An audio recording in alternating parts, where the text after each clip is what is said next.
Welcome back to the Scuffed Ass Podcast for episode number 200, because for some reason we have the skill to not miss a week in 200 weeks. That's kind of incredible. How you doing, Wonder? Oh, tired as usual, you know. I do that, do you? Yeah, bro decides to have a fucking normal people job. Fucking normie. What a loser. Yeah. Yeah. He's probably more entertaining than me. He just doesn't try. He just goes to work and digs around in holes all day. Plays with posts. Today I was fixing fence. Bro, you work with water. What do you, why are you fixing fence? You're a water guy, not a fence guy. When we had our tunnel collapse or whatever, a lot of a fence got wiped out, and also we had to remove a lot of fence so we could get our scrapers and our big equipment, you know, up and down the canal. And so landowners were contacting us wondering if we were going to replace their fence since we tore it out of there so that they could run their cattle. And so that's what I got to do, since I have ample amount of experience doing fence. Exactly. Because I hate doing fence, especially barbed wire fence. Bro doesn't like barbed wire fence. Well, I can't tell you how many times I probably should have went and got stitches after laying my hand and arm open or something like that from the stupid ass fence stretchers that are dangerous as hell. Why didn't you go get stitches? Because I just had super glue. That's really dumb. Saves me money. But it probably doesn't. Can't wait for there to be some bigger problem, but now workers' comp won't pay for it because you were a fucking idiot and didn't report it and didn't do the correct thing. That's how life works. You get injured at work, but you don't report it. You have to pay for it in the future. That's the issue. It wasn't while I was I was working, but it was for a farmer with doesn't have workman's comp. No, if you're still on the clock for work, getting paid for work, it is a at work issue. That is how that works. When you're working at McDonald's and you're still on the clock, but you're cooking a burger for yourself or for a coworker and you burn your hand off, that is still an at work issue. You are still at work, actively doing work. You walk outside to take somebody to... What do you mean when you work for a farmer? You might as well be working for like yourself. If you're outside just doing your own damn fence work and you hurt yourself, that's not at work. Were your hours still counting towards your at work at your job? Were you still on the clock? Yeah, but and work told you to be there. Who's gonna pay it? The work farmer? Your job, you fucking He ain't gonna pay shit. They're the ones who sent you there. This is all on them. I know you're... Oh my God, you... No, I understand that. I understand that, but they're not going to pay for it. You think they're going to be like, oh, we'll just go use some super glue? That's not how it works. It's not like working for a corporation or McDonald's or... Yes, it is. Those laws are still laws, you dipshit. I don't care what you think you know. Laws are still law. Just because you're too stupid and would fall for all of that isn't my problem. That's entirely a you issue, and it's tough, and I hate it. Dolphins scored a touchdown. We're not watching that game. I just looked at the scores. Because Wonder decided to watch the game between two bad teams instead of the game with a good team and a bad team. It's because I already know the outcome of the good team and the bad team. That's not true. We've seen the Titans beat the Dolphins like every year ever. Mike Vrabel owns Miami. I don't think they own this year. We don't know. It's only 7-0. That's comebackable. It's true. It's true. And we also know the outcome of Packers-Giants. The Packers are going to win this game. A.J. Dillon, you got to gain yards when you get the ball, damn it. Sorry, I'm fighting for my playoff life in my Run the North League. Mm-hmm. And I need it. Mostly, I just need A.J. Dillon to outscore the Dolphins kicker. But running for negative yards will not outscore the Dolphins kicker. Yeah, no. Like, just give me a touchdown, just a quick, quick tutter. So real quick, the plan for this week is interesting. This episode's going to be like kind of depressing. And so if you're like not in a place where you can handle some depressing shit, I recommend you wait on this episode and come back later, or just don't watch it. It is what it is. I've noticed this thing on the internet where like, so it's the thing around the world. It's the stigma that men aren't allowed to talk about feelings about things, whether with other men, to anyone, and you should never show the world that. And I call bullshit. And I think Wonder does too. I don't know. He's here, and I told him the plan for this episode a long time ago. He could have not been here. Right. So it's not my fault he forgot leading into today. That's a whole separate issue. But but he knew. I didn't forget about the podcast. No, That's the and he knew part. pre this. He could have told me like, I'm not comfortable doing that. Whatever. That wasn't the plan. It was just like, okay, cool, whatever. But like, so it's this thing of, I don't know. I get talking about certain things on the internet is always a bad idea. There are definitely certain things that have happened in my life that I'm still not going to bring up. Like it just, it's not constructive for me or for anybody else. But I think personally, us talking about the shit in our lives that has been bad, has been whatever.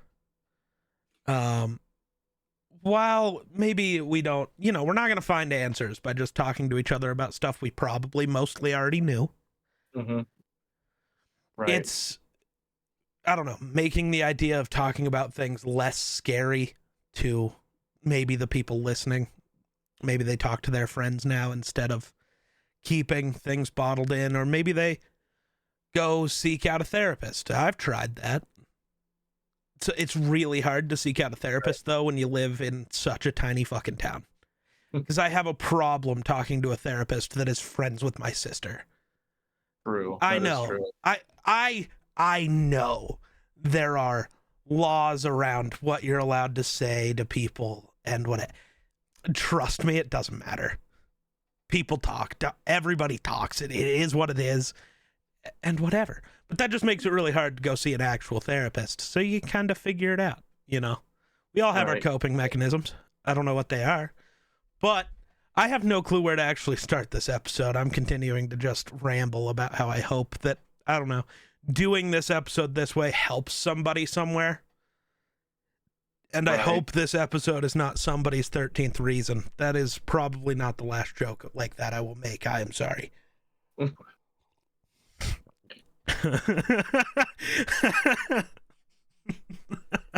I have shamed Wonder. I have brought shame to my family and my cow. I hate it here. That good, huh? Oh my god. Why are dude, you? That's not even the worst one like that I made. I was talking to Jedi the other night, and he was like, "Geek, you're my 14th reason." So I was like, "Oh, you already tried once and you're on to a new count? Let me know when you're at 25. We'll try again."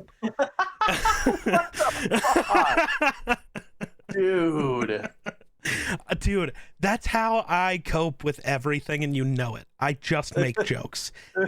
I feel uncomfortable, I make a joke. I feel sad, I make a joke. I'm angry, I make a joke. I make jokes. That's how I cope. Someone dies, he makes a joke. I do. It's a problem.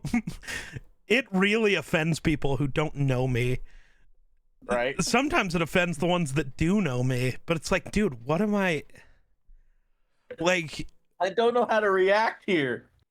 So, I don't know. Let's jump into some of the fun things about life, right? So, 2008, when my brother had his accident, got shot in the head, right? He's in the hospital. The first words I say to him when I get to the hospital is I'm like putting on this voice from a show and like telling him not to go into the light, right? Well, nobody knows if he's going to live through this experience. Rena got so fucking pissed at me over that. Because in the moment, you know, her kid's laying on the bed dying, and I'm there like, don't go into the light, dumbass. Because to me, that's how I'm coping with the issue. I'm cracking dumbass jokes.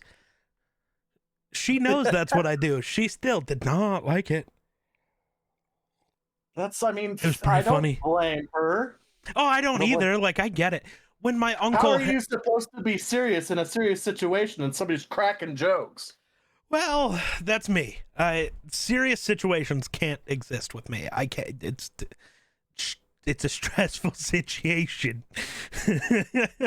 I don't sense no stress. I'm stressed. You should be. Oh God, yeah. So that's Who'd you need to score a touchdown? Reed? no AJ Dillon. Reed is a problem for other reasons. But not in so Kevin's fantasy league that is run at the place he works, that's for money. But it also doesn't matter because he's basically guaranteed a playoff spot, so it's cool. Right. So, but it's also like I'd rather him win and have an easier time first round. Better 'Cause, you know, seating, yeah. It's that thing. If he wins, I'm getting the money because I built the team. So like I need him to, you know, it helps me if he does good. Right. Right. I remember how mad he was because his team sucked in the beginning. Because I spent like a 4th round pick on Jonathan Taylor. Mm-hmm. And he's like, yeah, my team just can't score as many points as anybody else. It's like, yeah, because your best player doesn't play yet. Chill out. And then Jonathan Taylor came back and they won like every game. And now they're guaranteed playoff team. I was like, it worked. Now I just need Jonathan Taylor to be healthy again. Yeah, no shit. That'd be big. I need him too. Yeah. But Ridiculous. anyway, back to depressing stuff. Sorry, yeah. We're going to get sidetracked a lot. We are both ADHD. ADD? Yep. Mhm. Dumbass? Something. Deficient? I don't know. We're both here. So, like I said, I really don't know where to start with this. I don't know how to have deep conversation. Normally, this happens because one of us is dealing with some shit and the other one of us just notices something off. Mm-hmm. And I'm sure something's Yeah. been off with me for like a month, but whatever. I'm just off Right. lately. Yeah. It's kind of what led to this being the episode for the podcast is just everything in my head has been bad. I was like, fuck it, Yep. we'll just do a whole podcast episode. Mm-hmm. But I don't want to be the only one talking. So I want you to say some things now. I talked about how I joked about my brother almost dying. Your turn. Well, where do I start? Do I talk about dead people or? You have an issue with I dead mean- people too? Well, yeah. I mean, I started off my life from like one of my earliest like memories. My Yeah. brother and I, we had a really, really, really good friends. We had neighbors, and who also had a couple of boys, and they were all in my brother's class, and they were older. I was pretty young at the time, and this is like a brotherhood. Like we did everything together. We worked together. We hunted together. We fished together. We got in trouble together. Everything, like just a brotherhood is what it was. And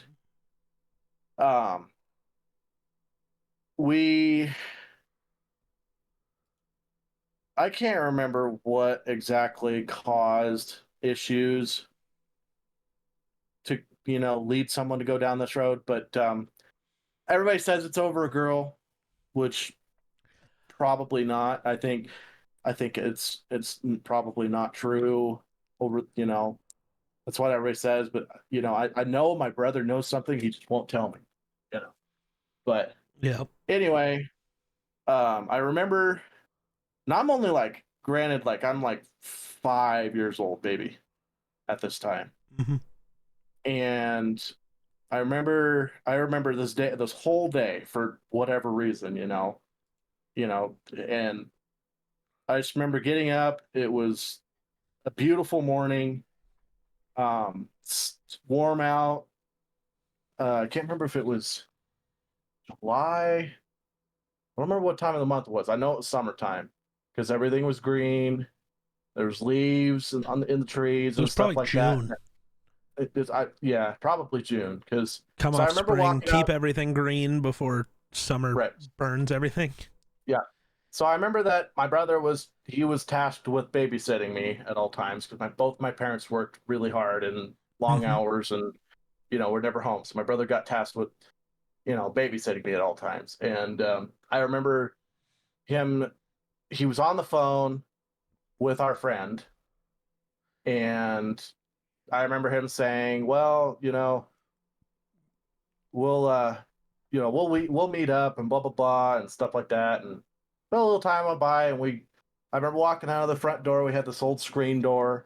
Walk out of the front door, and I could smell the evergreen, in the early, and I'm guessing it probably was June because the evergreens really smell that time of year around here.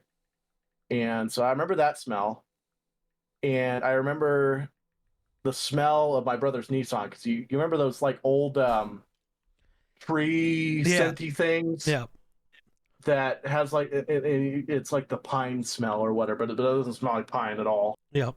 It just has a smell, And so I remember that, and I remember we headed over to our friend's house to meet up with him like we had planned.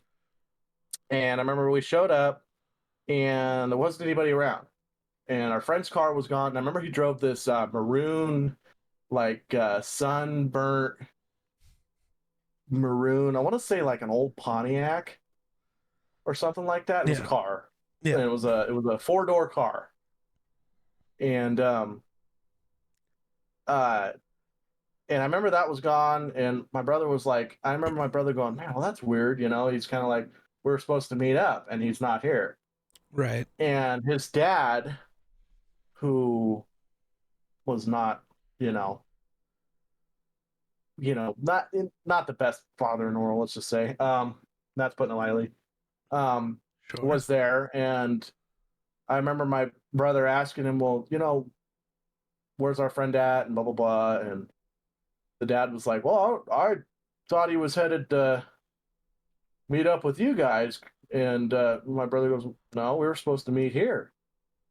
And he goes, "Well, what was he doing?" And he goes, "Well, he was loading up a rope in the back of into his trunk, and headed off. So I just thought he was you guys were gonna go make a rope swing or something, or as they've done before. Yeah. They do that stuff. Well, so my brother's like, "Well, that's weird." We don't think much of it. Sure. My brother's like, "Well, I wonder if he went down to," because they had this one spot that they partied all the time. It's where they could go to get it. Young kids could go and drink and not get in trouble by the law. Like that. And it was just like, it was also next to right by the river, so you could fish and have a campfire and stuff like that. And we all called it High Banks. Mm-hmm. And so my brother's like, "Well, I wonder if he's at High Banks." So we didn't think much of it. So we just kind of cruised along, and High Banks isn't really that far from where, our friend lived. And we cruised along, and there's this 2-track road that you turn off of, and you kind of go down this hill. And I remember, I was small enough, I couldn't see over the dashboard of the Nissan. And I remember the windows were down, and I remember I could grab a hold of the window and like, peek my head up and over, and I could see out the passenger window. And I could barely do that. That's how small I was. And I remember we pulled down, and it's real tall, like long wheat looking grass on each side. And then you get into some cottonwoods, and there's a bunch of dead cottonwoods, and then there's some live ones, but there's just cottonwoods, and it's really thick, and they kind of go like this over the road and stuff, and you drive underneath of them. And I remember being up, looking up over the dashboard, and I could see our friend's car was there. And I specifically remember all the doors were open. Every single door on the car was open. And he had like a stereo system or something like that on the car. And it was blaring a song over and over and over. I'm pretty sure it was like Knocking on Heaven's Door or something like that. It had some significance with heaven. And I remember that the trunk was open also. And I remember my brother pulled up and he parked kind of offset from the car. So the car was like this and we parked like this. And we were sitting there. And I remember my brother was fumbling with something in his lap. What I don't know what he was doing exactly or whatever. And I remember he kind of stopped and he looked up at the car and then he kind of went back down to doing whatever he was doing. And then I remember him looking up. And then like he looked down and then looked up again real fast. And then he just started to panic. And I was, I didn't know what was going on. I was young and I didn't know what his deal was. And then I remember, kind of looking, I could see the direction he was looking, and it was kind of off to the right side of us. And I remember looking to my right and grabbing the window seal, and I pulled my head up and over, and there was our friend. He was, there was a tree that went kind of like this, and he'd obviously climbed up the tree and made a noose and hung himself. And you could obviously tell that he broke his neck on because he jumped off the top, and you can obviously tell that it broke his neck, and he was still swinging. Like there was no wind either. Like we had just missed him, because he was still moving with the momentum, and I remember eventually I watched him come to, after a while, he kind of slowly came to a stop and was just sitting there.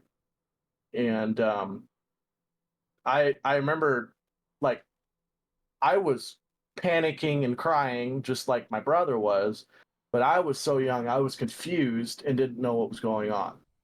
I knew that my friend was dead. I knew that. But I was so young, in my mind, I thought it was like a big snake or something. Right. Had got him or something like that. So I was freaking out. And I specifically remember it was like time just went by. It was probably 45 minutes before the sheriff showed up and, there was an ambulance showed up. And I specifically remember the sheriff. I don't know what his name was, but I specifically remember because I was unbuckled this time, so I'm standing on the seat, and I remember looking out the back window, and I watched this guy. He was a real heavy set sheriff. Yeah. He was kind of being careful and walking down the hill. Yeah. And I remember he walked past the truck, and he looked over at us, and then he stopped for a second, and then he kept walking, and I remember he walked up to our friend, and he grabbed our friend by the back of the shoe.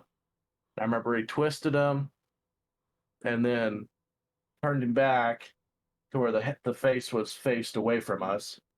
And then I remember him turning around and he like shook his, he was like nodding.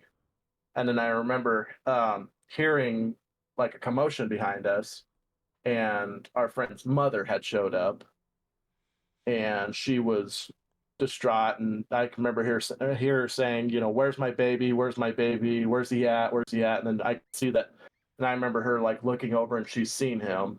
And then she collapsed to the ground and fainted right there. She, hyperventilated, and then they had to put her on oxygen.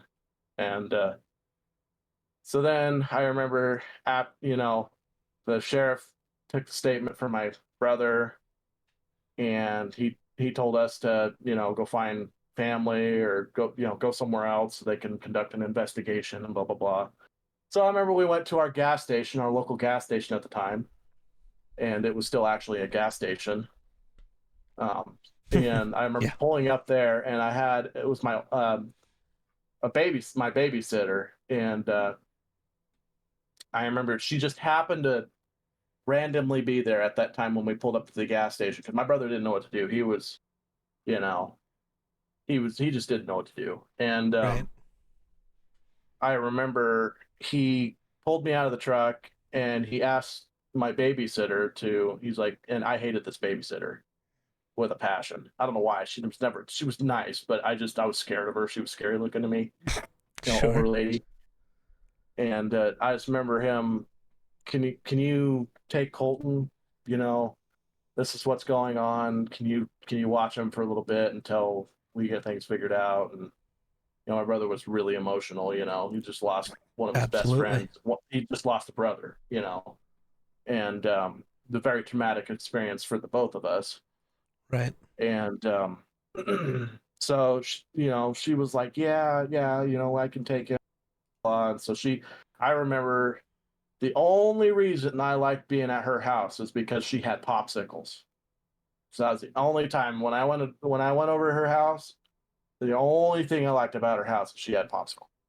And so we went back to her place, and I just kind of remember walking through her front door, and I went and sat on the couch, and I just sat there, which is abnormal for me because I'm usually like a psychopath running all over the damn place, and had a lot of energy.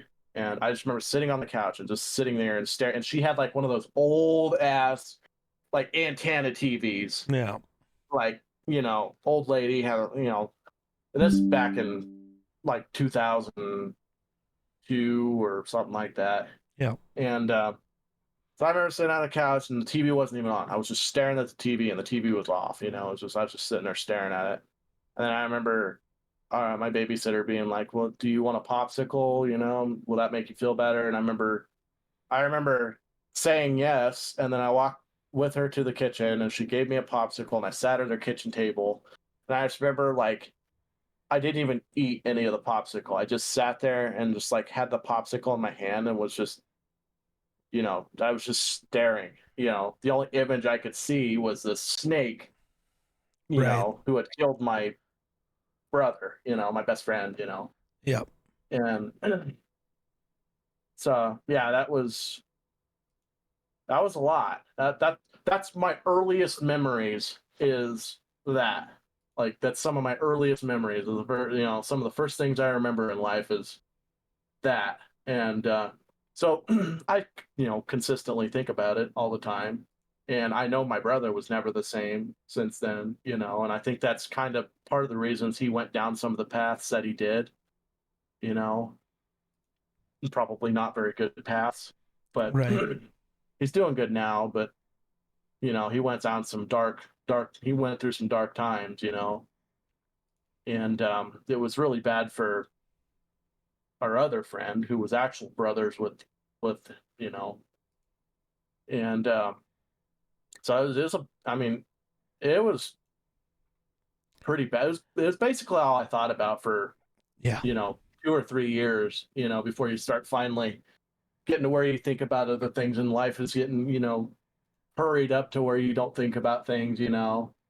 But even to this day, it's like I remember it like it was yesterday. I can remember every detail, every smell. I can remember, you know, everything about it. I can remember that cop's face. I can remember the total distress on his mother. Right. I can remember everything, and that's what's crazy to me. Because there's other things in life you would think you would remember, but that's the only thing you can remember with such detail, Mm-hmm. and that's traumatic experience. Yep. And it really sucks because you know our friend, he was the nicest guy ever. And he wasn't. I don't want to say he was not all there, but he definitely had some issues. And he had strong emotion. So if he cared for you, that guy would literally jump in front of a train and for you to save you. Right. That's how this guy was. And it really sucks that you know people don't realize the impact that they're leaving behind. Yeah, sure, you might be, whatever you were going through, you're not suffering from that anymore. But the amount of suffrage that you leave behind you, I in my mind cannot I can't fathom doing something like that and causing so much more despair. I So would rather suffer myself than cause others suffer. And I understand, things can get bad for people, but me there's so personally, much I more to it cannot. than it getting I, bad. yeah, but me, and I'm just saying that's No, for me. That's a sure. me thing.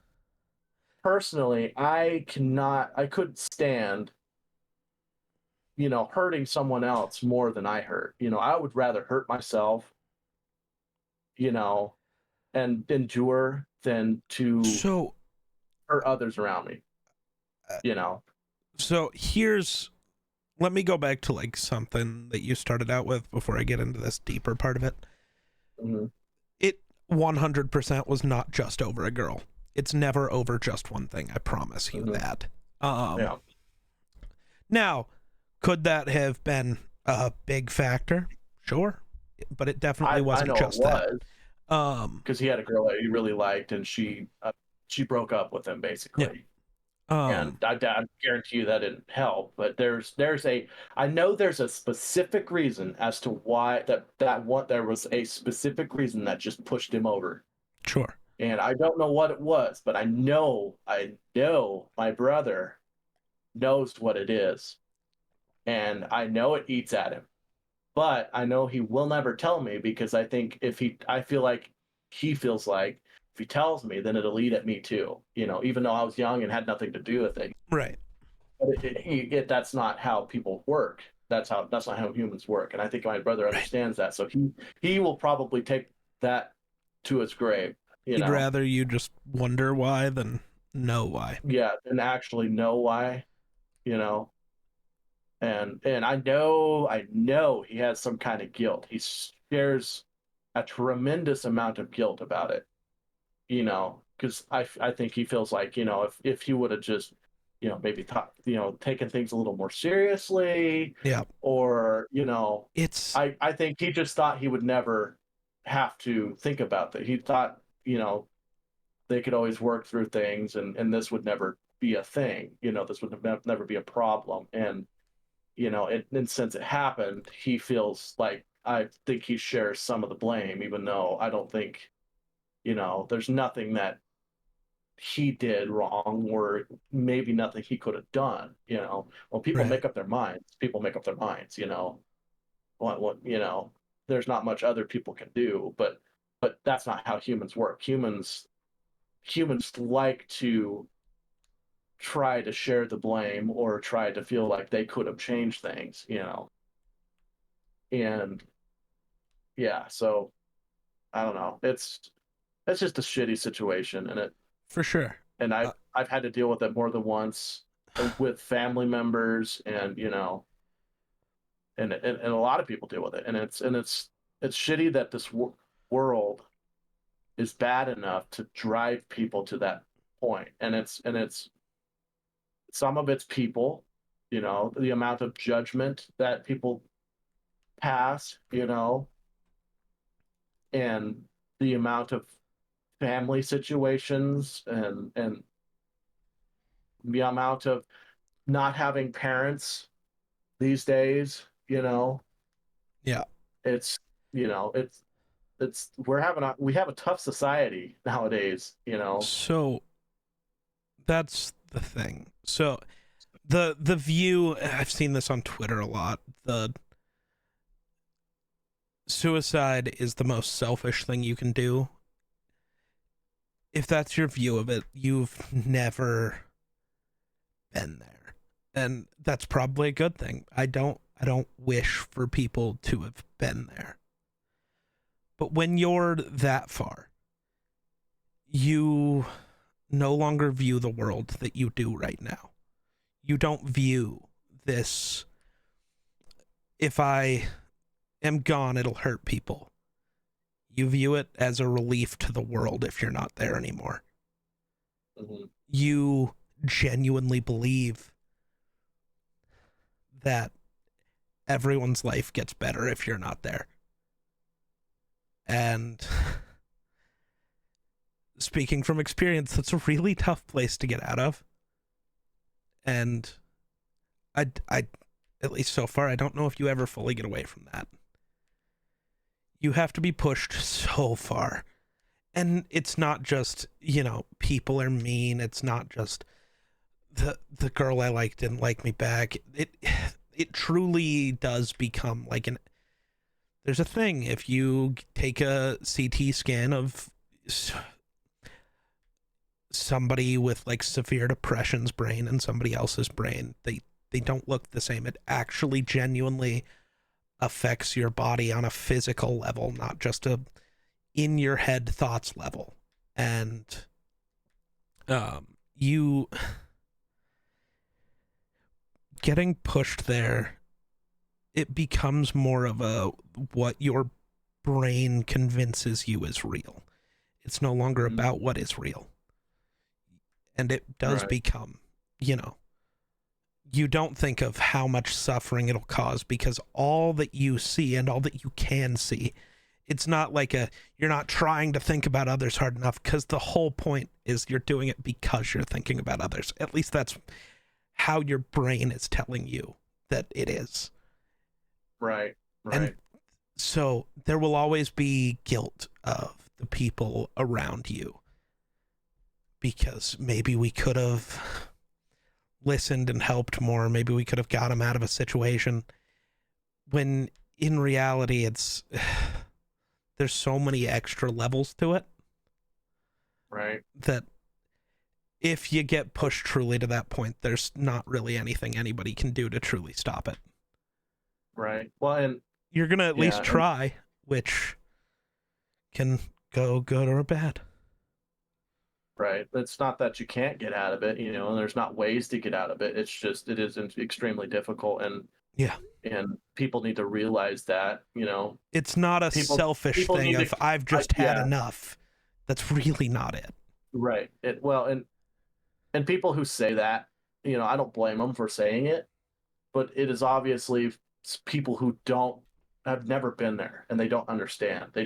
It's too hard for people to wrap their minds around Yeah. the complexity of a human brain, Well, and we live in an area of the world and in a society where we live in a society, we're having mental health issues. While it's starting to be taken seriously, there are still so many people who don't believe it as a thing. I have family members who don't, get over it, move on, it's not that bad. Or the whole, well, what you're going through is not that bad. This kid over here has this. It's like, that doesn't matter. right. That, And yeah, somebody thing else about it- always has it worse. That is how life works. That does not help. right. Well, and the thing about it is, I never liked the idea of people just saying, depression isn't real. Just get over it and be happy. Just be happy. It's like, that's You not know, how it works. No, literally, there's there's hormones and things in your brain that literally make it so that you can't be happy. Right. You might have a lack of dopamine in your brain that that happy, the happy stuff that makes you happy. And Right. some people don't have that. And there's I will say there's probably some medications out there that can help, but that's not necessarily everybody is different. And 100%. and everybody has a complex brain and a specific issue, or maybe a gaggle fuck of issues. Yeah. So I think you might remember a few years ago I was put on, I couldn't tell you what the med was. I was only on it for 2 months. But like, there's also this thing of the way these antidepressants, anti-anxiety stuff work most of the time is they're a suppressant. They suppress things. For me, And that means everything. right, and for me, this wasn't like I'm not saying this is a side effect that happens to everybody, because I know a lot of people have had great success using antidepressants, and I think talking to doctors and therapists about things and trying to find ways to fix it is a good thing. Every single medication for it I've tried blocks out, like, it feels like my brain is cloudy and I Mhm. couldn't come up with ideas and I was no longer creative and I couldn't joke. And it's like, yeah, Well, it yeah, may have helped yeah. with the issue, but it also took away the things that make me me. Right. Well, it also took away enjoyment too. Like you are just like on autopilot, Kinda, yeah. basically. You're basically you're not sad, you're not depressed, But but you're you're also also not not happy. happy. Yeah, nope. And my thing and that's my thing. You have to find something in life that really genuinely brings you enjoyment. You know, Yeah. because the only thing that I think supersedes depression and sadness is overwhelming happiness. And so that's why I always tell people who are having a hard time, and I've had a lot of talks with different people.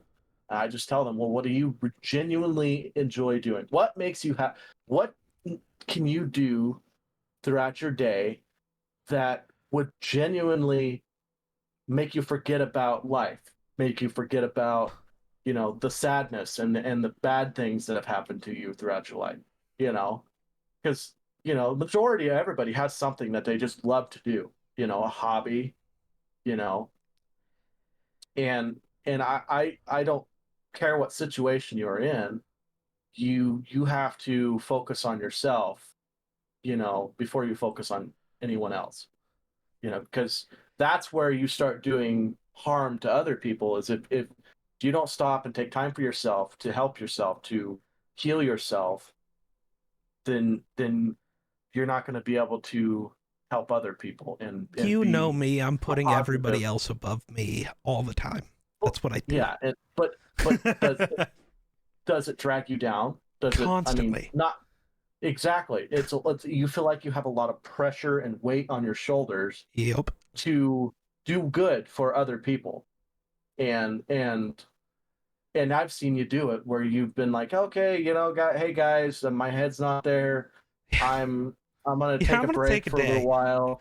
I'm gonna just do me for a little while and not try not to Yeah. work and do anything that regards stream. I'm gonna lay in bed all day and watch TikTok. That's Yep. I've seen you do that, and I think that's a good thing. Yep. You know, because when it Sometimes gets you to gotta being just too much, reset. yeah, exactly. It's like hitting the reset button.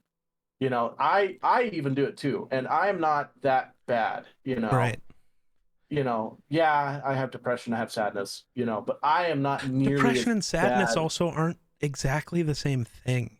Right, but To I'm me, I'm that's why I categorized them as right. something as That's two different fair. things. That's fair.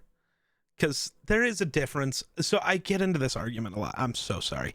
I get into this argument a lot with people who live around us because, mental health is still viewed as one thing. And it's like, we'll just stop being sad. It's like, it's not always just that. It's just like, Mhm. it's not that you're sad. It's not that you're even unhappy. It's like, it's an empty feeling almost. Right. For some people, it's an empty feeling, and in others, it's like a feeling of being engulfed, like Right. you're in quicksand and everything's just Everything's closing in closing. around you, Yeah. and you can't escape it. Yeah. It's like you're claustrophobic, and this is what blows my mind. So there's 12 employees at my job, and 7 of them are on, well, we joke around, we call them crazy pills, which are antidepressants. Yeah. We call them crazy pills at work just because we joke. Sure. But 7 of us out of 12 are on antidepressants. Yeah. That's crazy. That tells me that as a society, we need to start working on changes. Yeah. There's, that is way too high. That's over 50% Yeah. of the people at work. And that's just my company, you know? And I It's think just how the amount of people that are on antidepressants these days is just crazy, I think It's just there's so many layers to it. We live in a time where we are more connected to every other human than we've ever been in history. but we are also less connected to every other human than we've ever been in history. Think about the Right. amount of times when me and you go out and get dinner, and you look around and people, even us sometimes, but the majority of the time, if we're out and about, we're just bullshitting with each other. But the amount of people who are just on their phones and not talking to the people next to them. Right. Like- Which I, you know, There's a lack of Yeah, connection everywhere. Even though we're all more connected than we could have ever dreamed of, there's a lack of genuine human connection. That's a big part of it. There's the stigma around seeking help. Because I think just being in therapy, having either a therapist to talk to or friends that you can actually just sit here and have a real conversation with without the fear of being judged for the fact that, you know, whatever. Like, this is going out to the internet, and I'm sure I'll get shit somewhere for, you know, literally admitting to being suicidal at one point in my life, whatever, that's what life was. But, like, some people can't have that conversation with their friends from fear of it getting worse and being judged and everything getting worse by having that conversation. right. And I think that even stems back to it's the stigma around mental health being, I don't know, the idea of being crazy. You're not crazy for having feelings or suffering from depression. Depression is not something that just happens. It's normally caused by something. And then when it goes truly untreated for long enough, it'll just never go away. Right. It'll always live there. And here's a weird, like, a fun fact.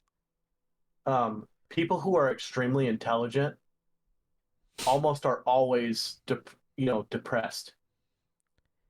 And I find that intriguing, you know. I find it just awful.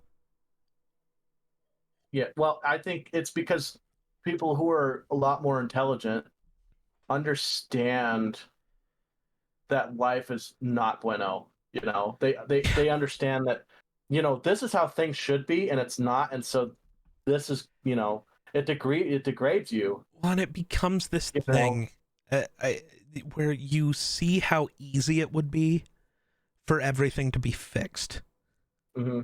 But there's some level of, I don't know, Like a roadblock. yeah, there's that aren't even like, that shouldn't be roadblocks, but they just are always.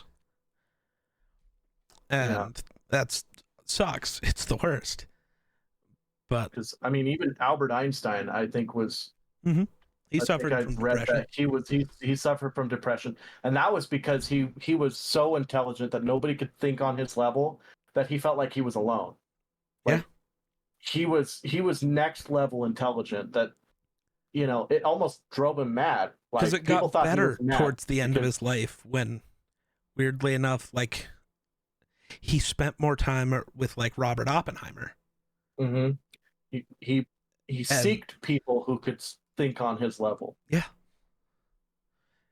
Which, And I also found it funny that he is, you know, being a brilliant person, was refused to teach at a university. Yeah. Explain that one to me. That's kind of funny. you can't they explain turned him nothing to down. nobody. Oh. This is the most intelligent being, you know. To be fair, intelligence doesn't mean you can be a good teacher. That's true. But I mean, he literally came up with these theories and stuff, but who better to teach them than Right. the person who built them? You know, even if it's teaching other teachers, you know, other people who teach, like, hey, this is my theory, this is my, you know, equation, this is how you do it, you know, go and teach the world how to do it properly, as I have taught you how to do it, you know. But it's, dude, I wish there was a simple way to fix everything, but nothing will ever be simple, and at this point, I feel like nothing will ever be fixed, which is just Right. the worst. Because Right. everything's so broken on, like, this isn't like the roof caved in of your house and you can repair from there. No, it's the foundation was shitty. We have to destroy it all. And I don't think that'll ever actually be a thing that is allowed to happen.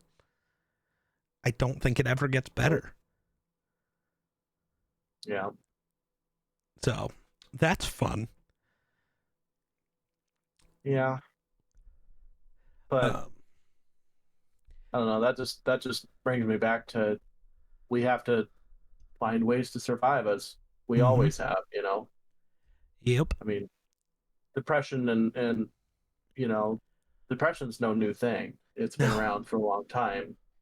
I will say it's worse now than ever. So I don't think it actually is. Not genuinely. I think the reason it seems worse now is partially because like the internet exists, we're allowed to acknowledge it now. While not everybody will, more people acknowledge it now than in any other point in human history.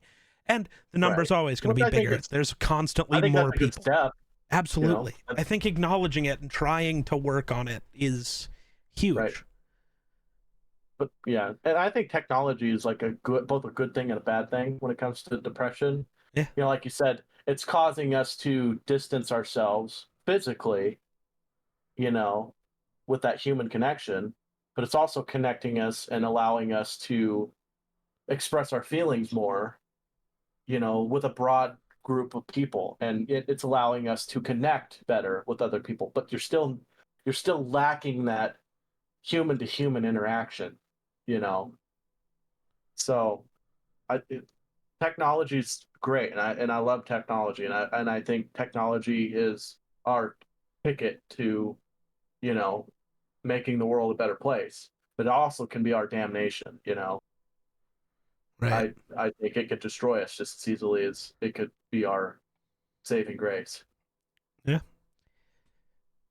I think going back though, I don't have many experiences with death. Definitely not in the way you do.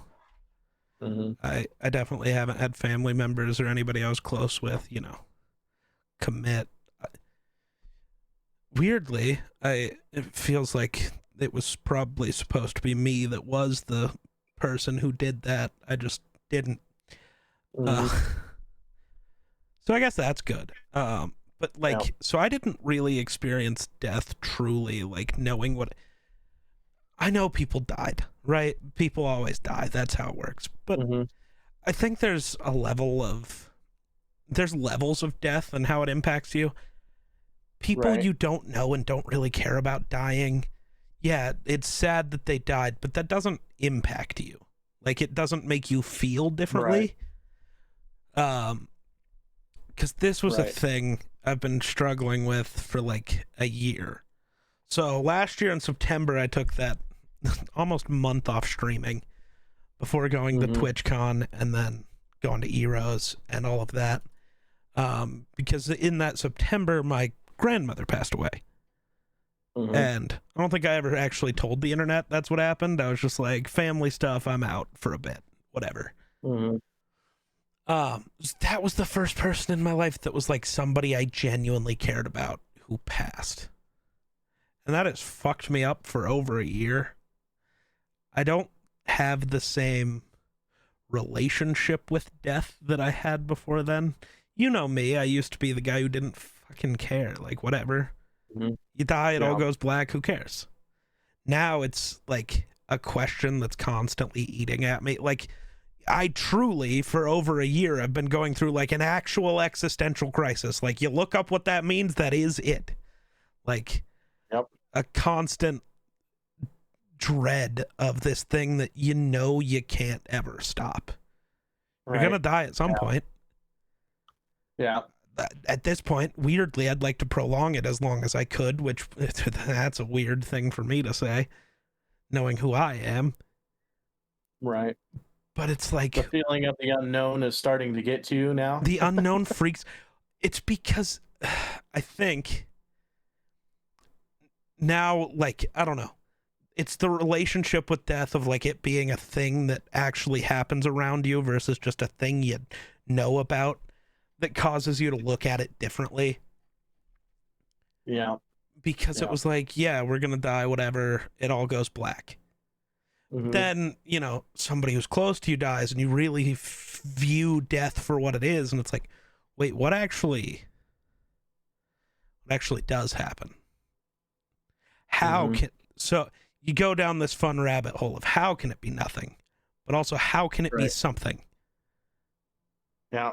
'Cause, And logical brain can't figure that out. see, the weird thing is we're scientific guys. Like Sure. we, you and I both Yeah. enjoy science, and scientifically in our minds, there can't be nothing, but also there can't be something. Right. It's just, this is why people Everything dread about death, 'cause death they is don't illogical. know what happens. Yes. And it becomes this new thing of you start thinking about every option that it could be, right? Because I mean, energy cannot be created or destroyed. To me, our consciousness is energy. Because Right. our bodies what makes will, me and you. right, it's energy. So what happens with that? Where does it go? Right. And so you start thinking about it. Well, what about religion? It's like, well, there would be evidence of it that makes some actual sense, not just, everything we think we know about religion being constantly wrong. Like the things we're taught. Women were created by stealing a rib from men. Then why do we have the same fucking number of ribs? That doesn't actually track.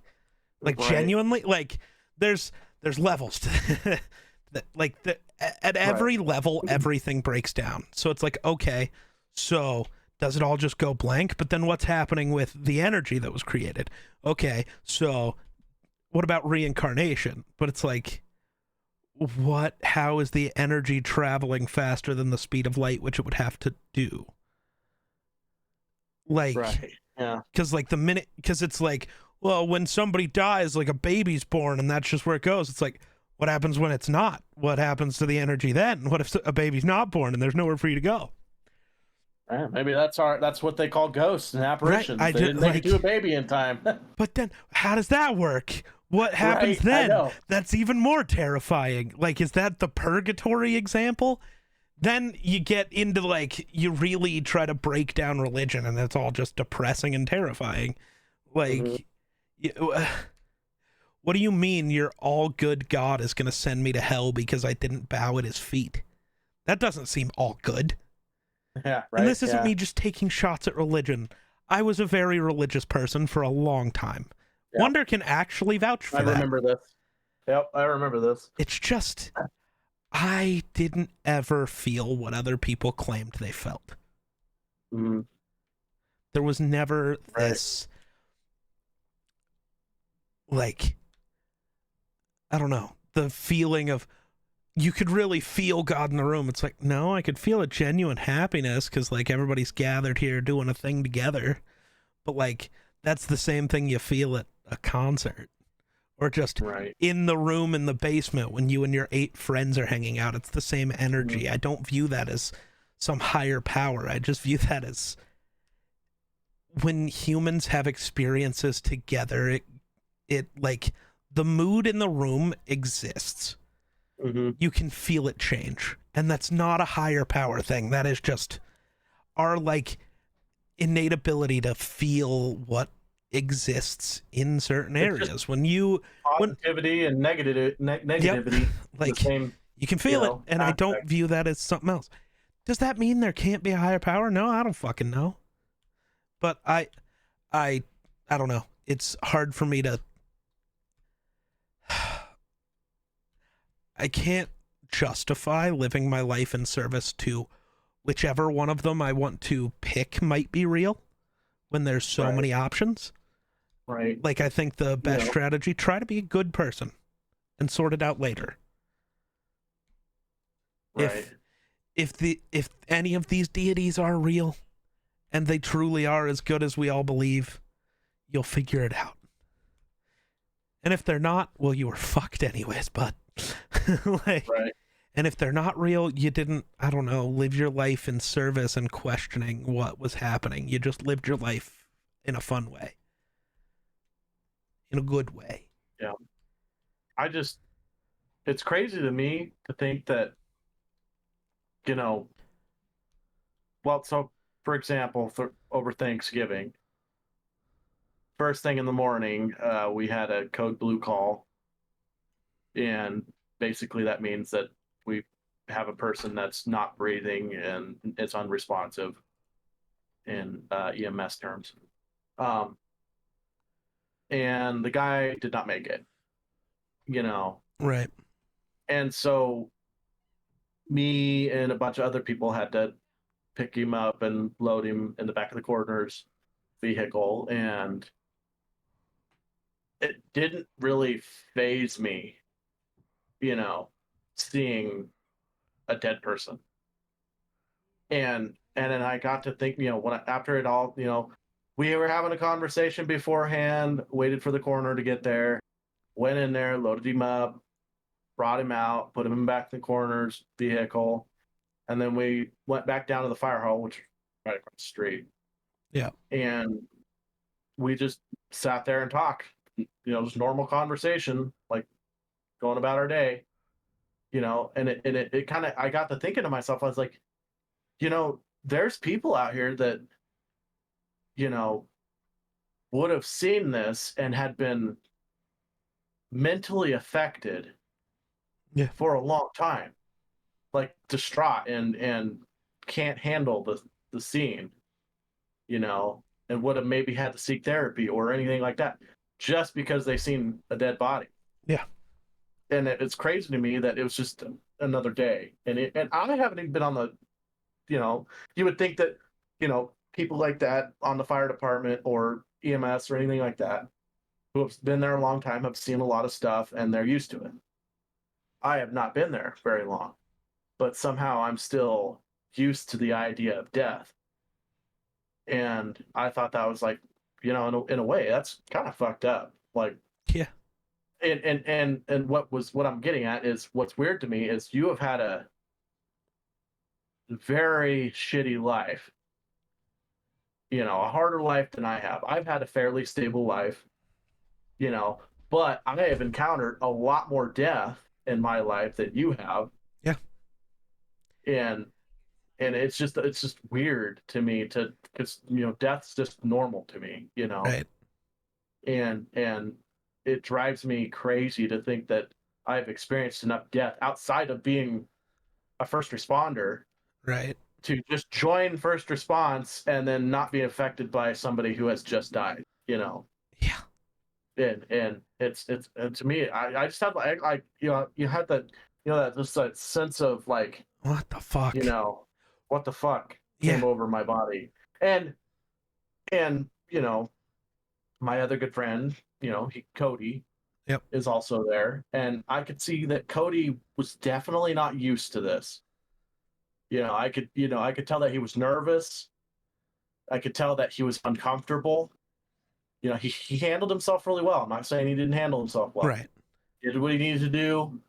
You know, he was actually there before I was. He was actually there when, you know, when they first got there. I came a bit later, you know, because I was unsure what was going on yet, you know, but he handled himself really well. But I could tell that he was extremely uncomfortable with the situation.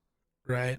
And then that's what caused me to sit, you know, just kind of like, I don't know, just a wave of weird feeling came over my body. Like, dude, how much of a fucked up life did I have that just death is just a normal occurrence to me? You know, I get death, you know, death is a part of life, but there's so many people out here that just don't understand the significance of death until they experience it for a multitude of times, you know. Right. Most everybody's experienced a relative or someone important to them passing, and I feel like didn't that's until I was 22. Right. And you got the luxury of having a young family. Yeah. You know, semi-young family. I was an accident. Right. And all of my family is ancient. So I've lost a lot of family members throughout my life, including unplanned deaths, you know. Fun fact, I've been to more of his family's funerals than mine. Mm-hmm. Like, I have 0 grandparents alive. I am losing my aunts, uncles, left and right. You know, my family's old, and they're, you know, I'm going to and that's what sucks about being, you know, born when I was born, is I'm going to experience a lot more death than most people will. Yeah. You know, just by me being born later in life in people's lives than normal, than a 20, you know, a 20-year-old couple, whatever. And I've had less time to prepare myself for people leaving my life, Right. Like my my grandfather on my dad's side was gone before I was even born. Right. All of my grandparents would be over 100 years old right now if they were still alive. My Aunt Rose, who passed away at 104, would be like 109 right now. It's insane. And that's just like a baffling thought, you know? Yeah. And so I guess you just, after a while, you become numb to the idea of death. Well, that, and it's the knowledge of death existing and then having the time to really, whether it's processing it or not, because, like you said with your one friend, how much of that were you truly processing at such a young age? Right. It's not really like I processed it then, but more or less when I started to understand what had happened and what had transpired, I had to process it. I had to take that and process it through years and years and years and years of my life. Yeah. You know, it didn't make sense to me at the time, but after a while, it's like, okay, I understand this is why it happened. This is, this is what happened, and I don't understand why. And then, it took a really long time, to get to the point where I could accept what had transpired. Right. I feel like young trauma this is why people say trauma at a young age is a bad thing, because when you're older, trauma happens and you understand. A lot of times you understand what's going on. When you're young, you don't understand and you're confused and you don't know what's going on, and so you have that memory and it carries with you. And after a while, things start making a little more sense. They start making a little sense. And then by the time, maybe when you're 15 years old, you're like, well, now I kind of understand the situation, everything that happened, and it's just this is why you don't want your young kids having traumatic experiences, because it literally changes their life. Right. And I know it changed mine. Yeah. It changed my way of thinking. Even at a young age, it changed my way of thinking. Yeah. Like, when it came to killing things, like, well, I'm a hunter. It made me appreciate sacrificing an animal for food more than, Right. it's in a weird way. Like, it's like you're literally taking something's life, but, I'm taking this life to nourish me and my family, and it's got a different meaning to me than probably most people. Most people just think, oh, I'm just shooting something, but to me, Yeah, I'm I've taking never life. understood that. Like, I don't understand the people who are just like, it's a thing around here. People who do just go out, and just shoot things all the time. Mm-hmm. Not going to eat them. Just Not to kill going to. things.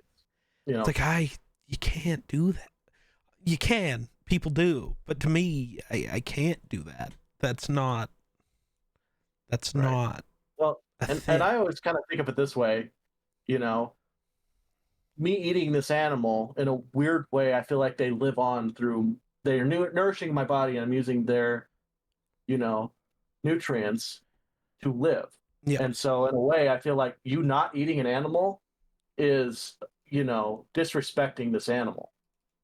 You're literally killing it just to kill it. And I feel like when I eat something that I've killed, that thing then lives on through me, because it has become nourishment for my body so that I can live. I don't know. I have a different way of thinking when it comes to hunting. And I know some people share my feelings in a way. And I feel like Native Americans have always had this feeling. That's why Yeah. they never wasted anything. Right. They always used everything. And I feel like it's because they felt an extreme respect for the land that they lived on.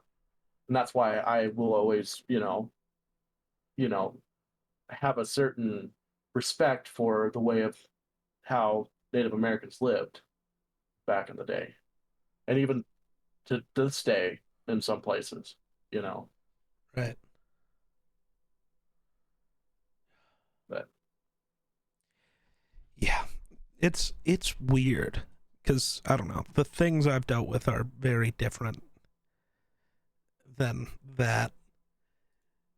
But you have dealt with a lot more death than I have, and probably will for the foreseeable future. At least there's also this whole thing of how my family situation's different. So Mhm. you are closer with a lot of your extended family than I ever will be. Right. And Right. there's an entire half of what should be my family that's not even a thing. I don't know them. I don't talk to them. They'll pass, and it's okay. It's another Tuesday. Somebody passed, and the people on my side of the family that I am close with probably aren't, barring accidents. They're not going to pass for years. Mm-hmm. So that's very different. My grandparents are gone now. That's it, though. And only one of those two was somebody that I really cared about. And I don't know if it's, the fact that it's not just adopted, because I was adopted into my family still. I didn't join a random family. Mm-hmm. But half of my adopted family, they don't mean something to me on that level. They'll pass, and it's that is very sad, and I will feel worse for the people on that side of the family than I will actually feel. It'll be more empathy towards the people who are affected by it than it will be me having feelings on it. Mm-hmm. Yeah. So I think there's this weird disconnect, because while I have family, I don't have the family life that a lot of people get to have. Even if you only had one parent, you are probably still kind of close with that parent's family. I wasn't close with anybody. Mm-hmm. I'm just as close with Wonder's family as I am with... I'm probably closer to Wonder's family than I am most of the extended family on my sides. Yeah. That's just what it is. And it's very weird. Right. Well, and that's the thing about it. It's I know if something bad happens in my family, I know you call. Yeah. Because I know you've thought things have happened in the past, and the first person that calls me is him. Yep. So, bro, things good? Are you good? What's going on? You're what's wrong? And I'm like, I don't know. What do That's what I'm trying to figure out. on? I heard things. Tell me freak things. me out, damn it. Well, I'm freaked out, damn it. I have an old family. Don't freak me out. I know. That he does. Old family. Pretty funny. Yeah. But yeah, so it's also this thing of so I got adopted into still my family, right? Mm-hmm. But growing up, even though the people who raised me, I call them my parents, they are my parents. Mm-hmm. That doesn't stop this never-ending feeling of, why did my actual parents not give a fuck? At all? Right. They didn't want to be around. They didn't want to be parents. And even, you know, the one who pretended he did, he didn't. Right. I guess I kind of pointed out which one it was, huh? Whoops. Yeah, there's only one. You know, there's two options for parents here, and I kind of pointed the one. Like, at least, you know, in the case of my mother, she fucked off really early. Mm-hmm. She did the whole pretend thing for a while, but she fucked off probably at a good time. When I almost died, that's a good, and it was her fault. That's a good time to be like, you know what, fuck this, which I can respect. Just like knowing you're not gonna try, so you don't create this weird thing of like, if you've seen the Fresh Prince of Bel-Air, the scene with Will and his dad, and then Uncle Phil. Of Uncle Phil, you know, you have to be there. You can't just treat him like a game that you get to put down and pick back up when you want to, right? And it's just, you know, this whole, I learned how to do everything. I learned how to shave, fight, talk to people. I learned everything without him. And you build up this, like, I didn't even need him. And then 10 seconds later, it's like, but why didn't he care? Right. And there's always this feeling of, at least for me, and maybe this isn't the same for every adopted person,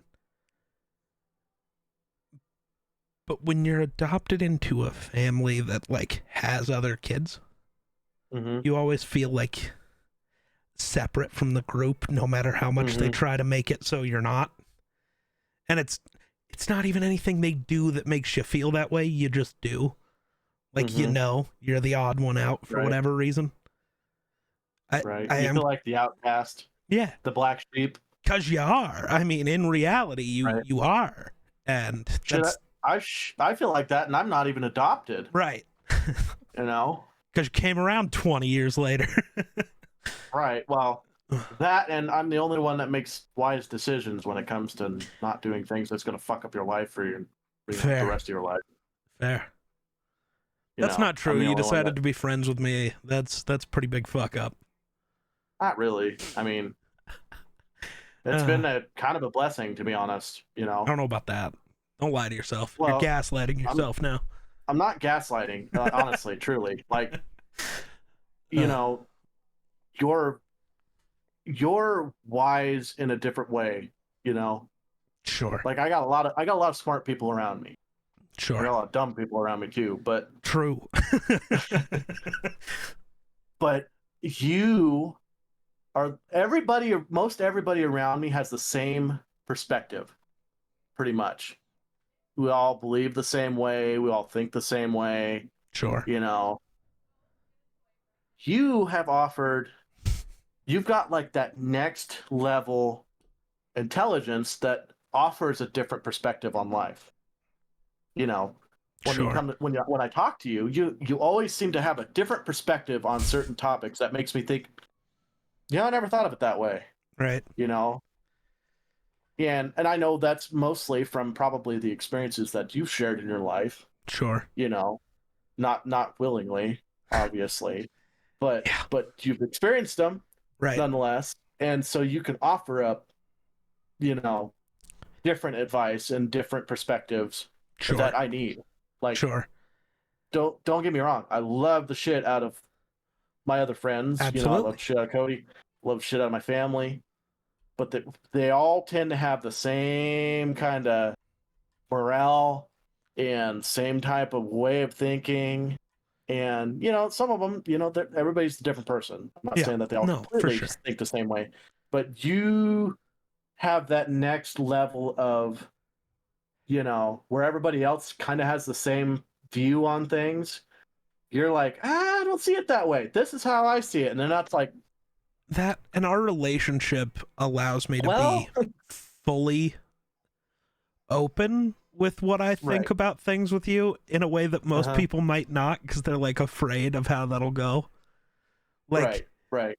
Things will happen with people in your family, and or like the person you're dating. Maybe the current one, maybe not. I'm not going to give you more clues. Right. where I will just be like, yo, that's not like actually not cool. And it's like it's from this perspective of just I just end up watching how things work out for people a lot. Right. And it's like this is what you're going to do what you're going to do. Everybody always will. But I'm more willing to just be like, this is how I see, and this is why it's so fucking not okay. And from there, we do whatever we have to do. The fuck? Yeah. Yeah. I really hate that new rule. I'm sorry. I just watching people make a fair catch at the 1 yard line, but getting the ball at the 25. That's not okay. Yeah. Ruins the sport. I'm sorry. Back to real conversations. Right. And I will say that although, I do enjoy your different perspectives, it doesn't mean I always agree with your perspective. If I if we always agreed, we wouldn't be friends. It would get really annoying. Neither of us, I think, just want yes men. When I disagree. Right. Yeah. Nobody. Yeah. I think having just yes men as your friend group that will agree with every move you make is so stupid. Right. Like if you're gonna be my friend, I want you to be able to call me on my bullshit, good, bad, indifferent. Like just because I do something doesn't mean you should agree with it or like it, and you should tell me about it. Right. Yeah. Yeah, we disagree a lot. That's like a whole. Yeah. That's why this podcast exists, so we can argue about stupid shit. Yep. I didn't bring enough drinks, which is fun. I've run that also. Yeah. At least you still have something. I finished my coffee. Yeah. That's all I brought for some reason. Right now. Why can't you drink coffee? Because it'll keep me awake longer than I need to be awake. True. I already planned to do that anyways, because I don't know. We're talking. That's how it goes. But like, I don't know. Trying to think of other fun things to bring up. I know both of us had a shared experience in school of being hated by everybody. Yours changed the very last year you were in school, which is fun. Yeah, it really changed. You also stopped. You also stopped running around on all fours biting people's ankles, which probably helped. That stopped in 6th grade. 11th grade, but yeah, moving on. 6th. I started running people over with a push bag after that instead of biting them. Nice. Yeah. He was a little demon. I was. Didn't do anything to me though, because we were friends. I asked for some of the judgment. Oh, you definitely asked. But when I finally did mature and was a decent person, it wasn't crazy. Everybody just thought I was still crazy. It's because he's still crazy. Well, I started to go to the weight room and got tired of being the small person that people picked on. Right. Because I was pretty skinny, and then I started farming big time and doing a lot of gated pipe, which bulked me up, and I gained a lot of muscle in a short amount of time. And then all of a sudden, I started shining in sports, and basically people who didn't like me, I started shutting them up. One way or another. Yeah. I never got that lucky in sports because for where we live, it was kind of about luck. You got a shot at, playing quarterback, which is like the thing that made people like shut up and stop talking about you most of the time because nobody else could. It wasn't because, it truly wasn't just you worked harder and proved you were better in the beginning. You just got a shot because nobody else was good enough, so you might as well give this kid a shot too. Right. Well, I mean, they already had their idea of they didn't expect me. Right. It's just in practice, things happened and transpired to where they were like, wait a minute, who the fuck's this? But and even before that, before I was not, I was on offense, but I was a right guard I only weighed 155 pounds and was moving times my size.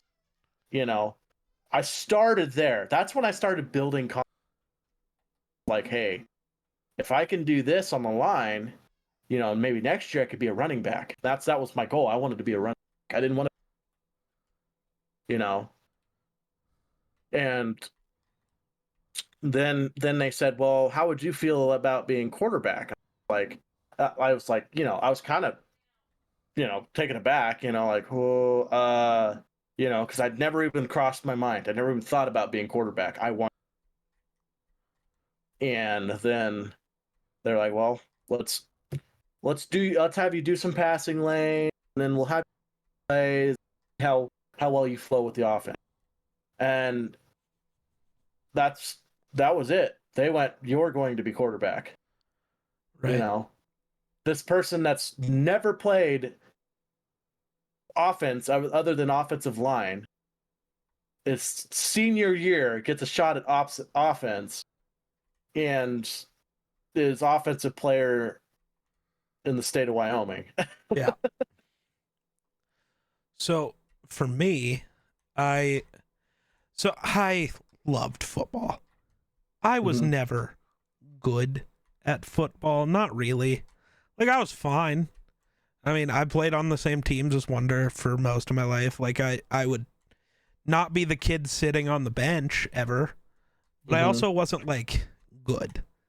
The only position I ever thought I could be good at was quarterback. It's because I could throw, but I also had like the brain to like do the stuff that mattered. But Mhm. I'm a bigger dude, so there's issues with that in the way people look at it, and so never even got the chance to do that. Whatever, don't care. I was a good kicker though, Mhm. but that wasn't a thing that really mattered. I was not good at basketball, though I loved to play basketball. I was not good at it. What I was good Mhm. at were soccer and baseball. Soccer had its whole own set of issues for after I moved schools the first time. I just couldn't play anymore, and that kind of ruined soccer. Baseball, being in such a small town, is what hurt me. Mhm. Now, earlier years of baseball, I always played anyways because I was just that much better than most people. This isn't me just trying to toot my own horn. I just was. Mhm. But like moving into Legion, because around here we don't have like high school baseball. We just have the clubs Right. that you have to pay for, Babe Ruth, Legion. Mhm. Throughout all that, I never got a shot, and it didn't matter. The Right. one You time didn't I have the ever right last name. the one time I ever got to play, I pitched in a game in Babe Ruth where it was basically just a scrimmage, but we were both teams treated it like a real game because it was like a bragging rights thing between the Babe Ruth, so like the 13 to 15-year-olds or whatever, and then the Legion kids, which were all the like high school, the older upperclassmen. My coach decided that I was going to get to pitch that game. I firmly believe the idea was to embarrass me because this is going to be on the radio. There's going to be a ton of people. And, I'm the one getting mad and, standing next to him every game when people are making mistakes saying, if you put me in, that doesn't fucking happen. So I think it was just a trying to shut me up type move. Mhm. And then I threw a no-hitter against the Legion team that was the best Legion team in our state Mhm. on the radio and never got to pitch again. Ever. It's like, that doesn't make sense. It didn't matter what I did. I literally was perfect and it didn't matter. Mhm. Well, that's Like, what happens when shitty coaches get turn into look like jackasses, because so then they take it out on you. it's like, dude, just let me play. Fuck. And that just Trust me, the kind of Shrine ruined Bowl sports had to for deal me. with that. I know.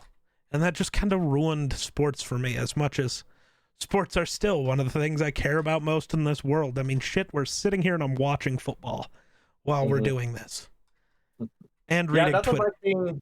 Yeah, for me, nothing like being the number one offensive player in the state of Wyoming, arguably all class, and also extremely well on the almost got defensive player of the year also.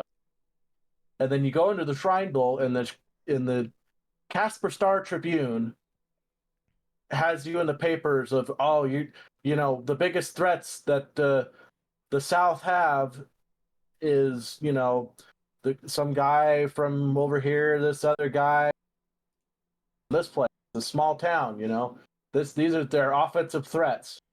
And then you show up, and I don't even get looked at for offense at all. Not one little bit. Not even one play. Not one. And then so then you go to play the Shrine Bowl, and here I am, nose tackle on defense. The smallest person. I am the smallest person on my team, and I'm playing nose tackle on defense. Make that make sense. Right. So there was a lot of people in the Casper Star Tribune and from Casper Star Herald that were extremely pissed as to why arguably the number one offensive player in the state of Wyoming did not play offense.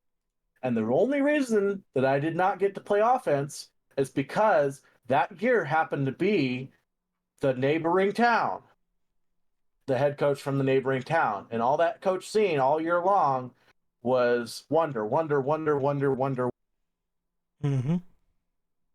And I get it. He's trying to make his kids shine so they have a shot at, college ball or whatever. Because there's a lot of college people at the Shrine Bowl, because that's where your best athletes in the state of Wyoming are playing against each other, and that's where people shine. Mm-hmm. And so I get it. I understand. But it's also still horseshit, and it pissed a lot of people off. It pissed other people off more than it pissed off me, because that was another thing. I got put at nose tackle because a certain coach didn't like what I had to say about it. And so he said, I'm going to shut you up and put you up against our biggest boys. And I told him, do it. And so he says, all right, you're going to go play nose tackle, and you're going to, and then he told me, sometimes you got to know when to quit. Well, the first play, and we had some big boys on the line. I mean, like, we averaged 300 plus pounds. That's how big our line was. And all of them were over 6'2". We were really big that year. Right. And I dominated the line. Little did that coach know, my original position I played ever in football was nose tackle on defense. And so I already knew moves. I already knew what I needed to do. I knew what not to do. And so the very first play, I ripped and shucked. They put me, and I remember them saying, you need help, because we double team at the point of attack. And I already knew that. And the nose tackle made a mistake and said, no, I can handle him, because he thinks, oh, I'm small. I'm going to have a heyday with this small kid. Boy, did I surprise him, because when they called the cadence and that ball moved, I was ripped and shucked through there and absolutely smoked our tailback. And, knocked the wind out of him. He was down for a little bit, but eventually caught his air. Mm-hmm. Next play, I went through him again, smoked our quarterback, which then the head coach was getting pissed at me because I was hitting our quarterback. And he was like, don't hit our quarterback. Next play, I hit our quarterback again. They could not stop me. And after a while, the head coach said, if you hit our quarterback again, push-ups or something like that. And I was like, I didn't care. I was making a statement against this other coach. He had genuinely pissed me off. And after the game was over, I could just see, kind of that coach kind of walking off, kind of kicking his feet, walking around. And after everything, our practice was done for that night, I threw all my shit in my bag, and I walked to the bus because there was a short ride back to the hotel that we stayed in. And I walked up there, and the coach that told me to know when to quit was standing kind of by the door. Just threw my shit, slammed the door shut, and I walked up into the bus, and the coach goes, hey, Wonder. And I remember I stuck my head back out the door, and I said, yeah. He goes, I like the way you play football. And I didn't say nothing. I just walked back up onto the bus, and I sat there, and he never said a word to me ever again. I don't know if that's Not good or one bad. fucking word. Not one word to me the whole rest of the... Yeah. It's so dumb. The sports in small towns are really stupid. Because at least in bigger towns, the coaches are like genuinely just trying to win games and they don't give a fuck. It's like, whatever, Right. you're better, you're better. But in small towns, that really doesn't matter because as the coach, if you go against, you know, the popular family, that means everything gets worse for you in life, which was a whole issue for my entire life. Especially because the popular family had a kid in my class, and we did not get along. Not at No, all. you didn't. Well, that's because he was the bully, but Yeah. it fucked with me a lot. Nobody ever really knew that, though, because Mhm. I wasn't the one to let it show that it fucked with me. I just sat there, didn't care, Mhm. mostly. You know, until that one time I did care, which that was almost a really big problem. You know, until that must one have been time. the time you threw a desk at him. Yeah. No, that was a different kid. That was Oh, different. wow, That wow. that was the really annoying one, not the Oh yeah. not Oh yeah. not that's the right. popular one that I almost I murdered. remember. Yeah. Yeah. Because I it remember was that. your cousin who had to stop me from killing him. Yeah. Because For that. only somebody in your family would be able to stop me, I'm pretty sure. That's true.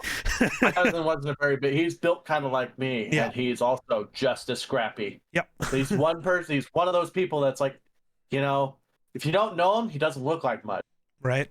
But I know him, and I would not want to tussle with him. I want him on my. I would rather have him Right. on my side than, you know, Yeah. have him against me. Right. For sure. Yeah, that was school sucked. At least when I went to the same school as you. Yeah, and it makes me feel bad that, you know, I couldn't do much about it because we weren't in the same Class. Right. So I you know, always usually felt by the same time I way had- because you had to deal with shit, and it's like I'd love to be the one there to, like, Mhm. you know.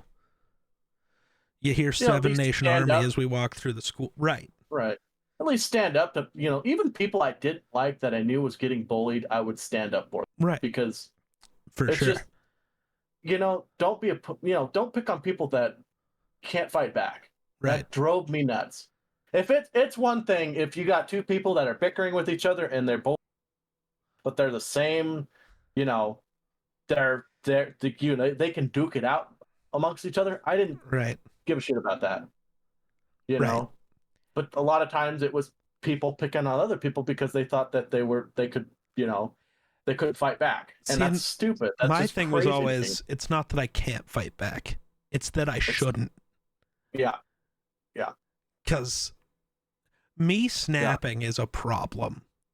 It's Yeah, happened a few times. And I know it's happened to you, where it's just like the world disappears. mhm. You're just so in that moment in such a negative way. It's like, I will just sit here and take it. Because if I do Mhm. anything else, it's a problem. Yeah. Yeah. Yeah. You probably remember when I had money stolen from me, and then I got backed up to, and I had this kid by the throat and had him up off the ground. Yep. Wasn't a very big kid, but he stole money from me and then said some shit to me, and it's one of those moments where I was gonna kill this kid. It's lucky his cousin was there to stop me, because I would not ended well for this kid. Right. But I got my money back. W. Yeah. I told him, you have this amount of time to give it back to me, or, you know, it's not going to end well for you, basically. I don't like people stealing from Right. anybody. For sure. But yeah. So when I went to the other school, it didn't really have the same bullshit of like, at least from what I could tell, nobody cared who you were. Mm. Now, of course, there were always the kids who got bullied, but it wasn't like you're getting bullied because you don't have the last name of Smith. I just went with the most popular last name in the world. Mm. Don't read too far into that. Yep. I don't know if we went to, not important. But like, you don't have the correct last name, so you get bullied, or you have Mhm. the last name of somebody didn't like a member of your family, so now we can't like Mhm. you, which is a thing that I've dealt with a lot. It's the reason I can't have a regular job here, Mhm. because my family was really shitty to a lot of people. And for whatever reason, nobody can understand that I'm not. My Right. father, my uncle, my grandfather. Mhm. And that really I was trying to give sucks. I always try to give people the benefit of doubt. Right. I'm friends with people who have had, well, obviously, that have Hey, shitty families, but I knew that they weren't they didn't follow in the footsteps of their family. So, right. you know, I'm a strong believer, and you know, I got family, you know, that ain't blood, and I got blood that ain't family. I'm a strong believer in that. So I saw this thing. So you know the blood is thicker than water saying? Oh yeah, Did you know that's yep, not the actual saying? really? Yeah. It the actual saying is the blood of the coven is thicker than the water of the womb, meaning the Mm. family you choose is better than the family you're born into. That's Mm-hmm. the actual. So uh I got to see if I can find the Reddit post. Sorry, because there's a bunch of like misunderstood sayings. Yeah, the blood of the covenant is thicker than the water of the womb. Um, Give me a is second. I gotta plug this thing. no, you're good. I'm gonna just continue to look for this Reddit post. Because fun. Bro's Woo. wearing red shorts. Warm in here. Um, it was this whole thread.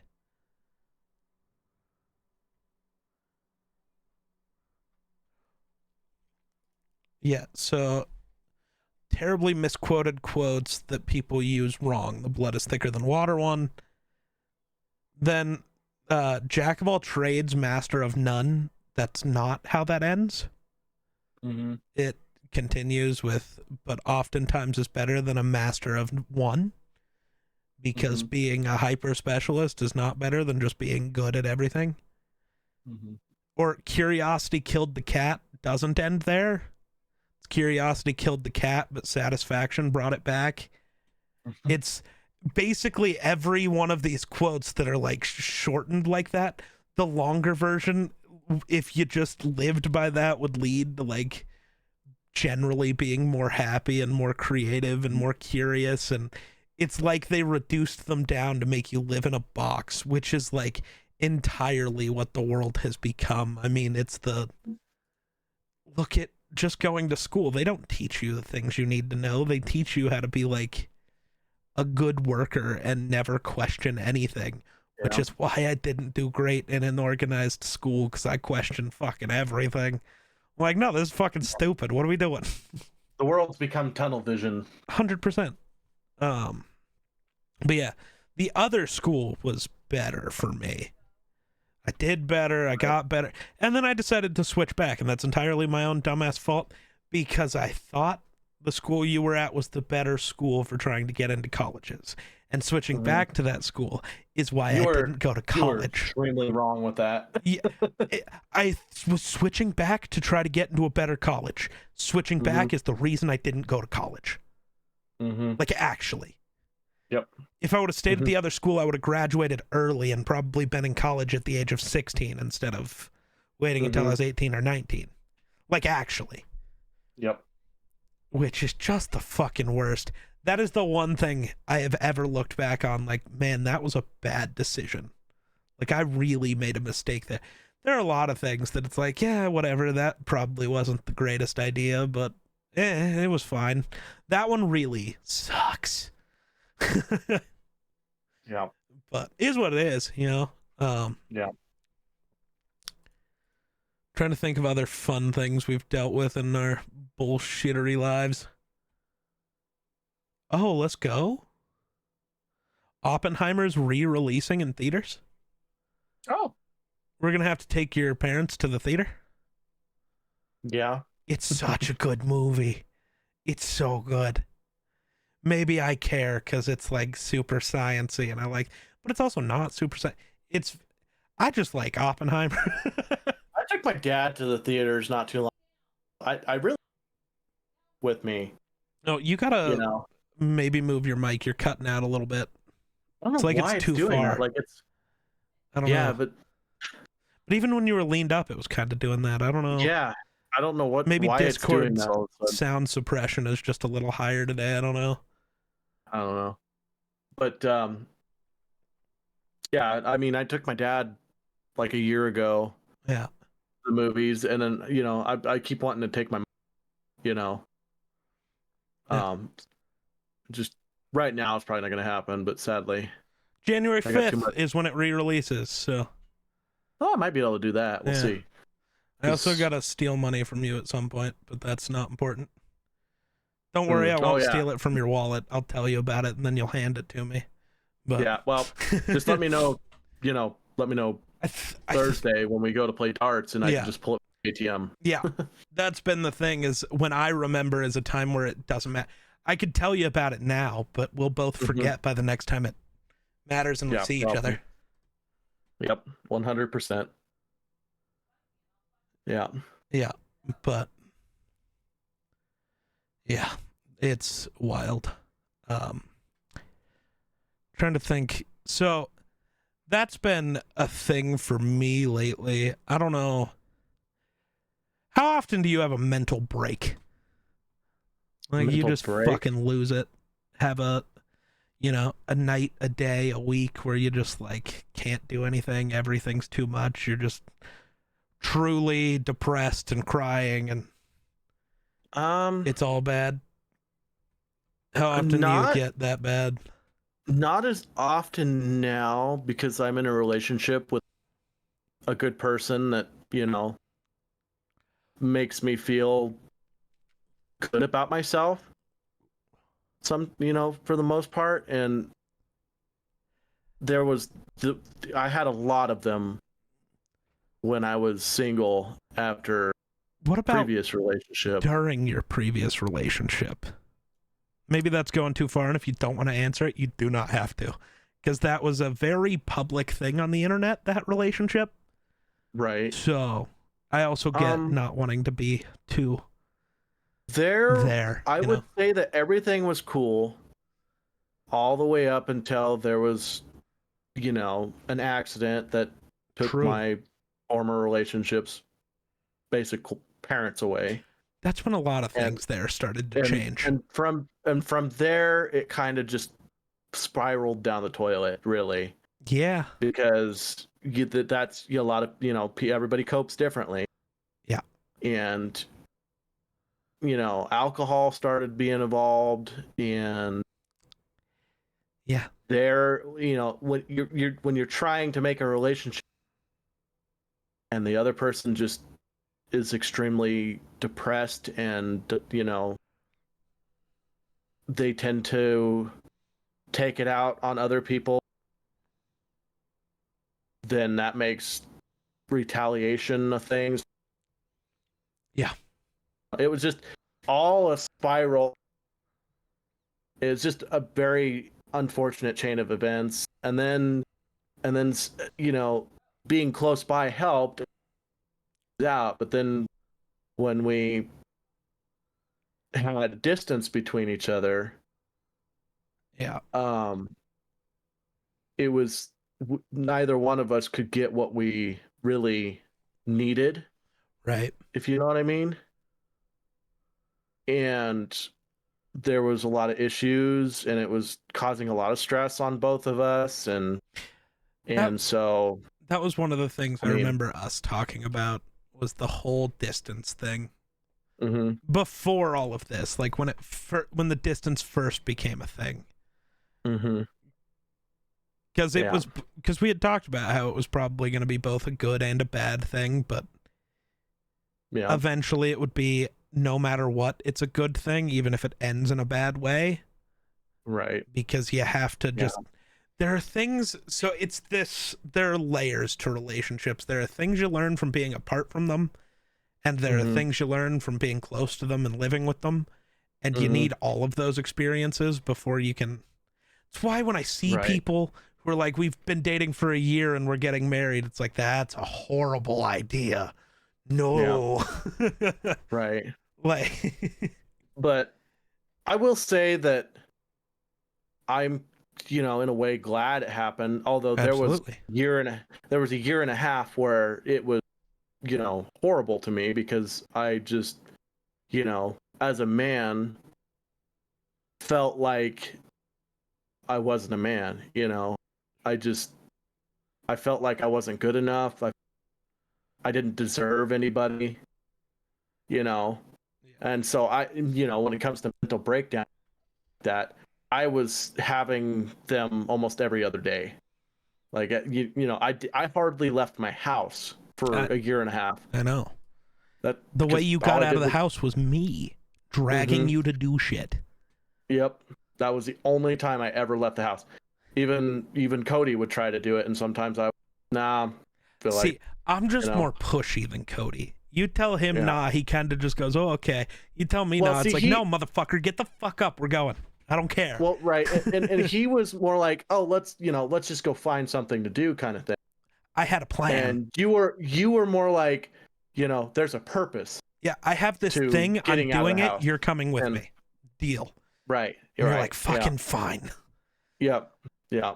And so I was in a really bad headspace for a long time. And so, but now, in the situation that I'm in now, I'm kind of glad that it happened the way it did, because she seems like she's happy, and I'm happy because I've met the person that I have. Sure. And this person is, more relatable to me and has more connections, and we just get along better,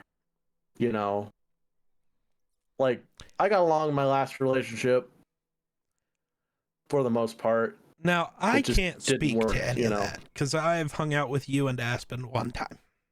Mm-hmm. So. Yeah. She is definitely completely different than the last one. 100%. Yes. Yeah. The one I have now is kind of an old soul woman. Yeah. Like, she should have been born in like the early 1920s. She likes to homemade stuff. She's a cooker. She is a strong believer that, she herself wants to be a woman of the house.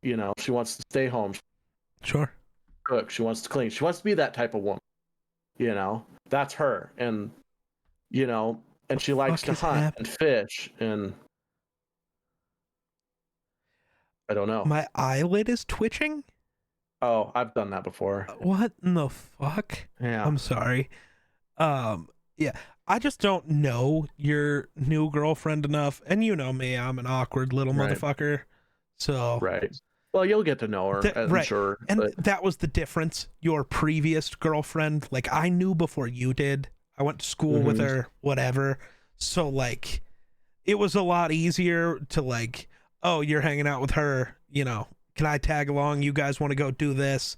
Whereas your new girlfriend's like, I don't know her well enough to, like, I don't want to intrude on things. I'm going to stay over here. Well, she's definitely a lot different in the technological aspect. That's also true. We can't we're not bringing her on the podcast. Yeah. Yeah, she doesn't understand that there's certain things you can and can't say on the internet. She's grown up in, Hey, don't worry, we don't understand that half the time either. Have you? Sometimes. Oh, yeah. God, did you hear the joke I made to open this episode? Yeah. That's true. But also, she's just not interested in certain things. Sure. As far as, like, I gave her her first, like, dabble of video game ever. Right. That's wild. And what was the first video game? You're a piece of shit for that. What? I told her, Minecraft or something, and she's like, when she's never seen a game before, you gotta go with like a real classic that matters. You gotta find something good and classic and something that'll really rope you in. But the issue is I was playing the game, and then she said, "I play. Oh, can I try?" And absolutely. I was like, "Well, yeah, you can try." So I had her sit on my lap, and sure. Literally never held a. How do I hold this thing? And she played a couple rounds or whatever, and she's like, "Oh, this is kind of fun," you know.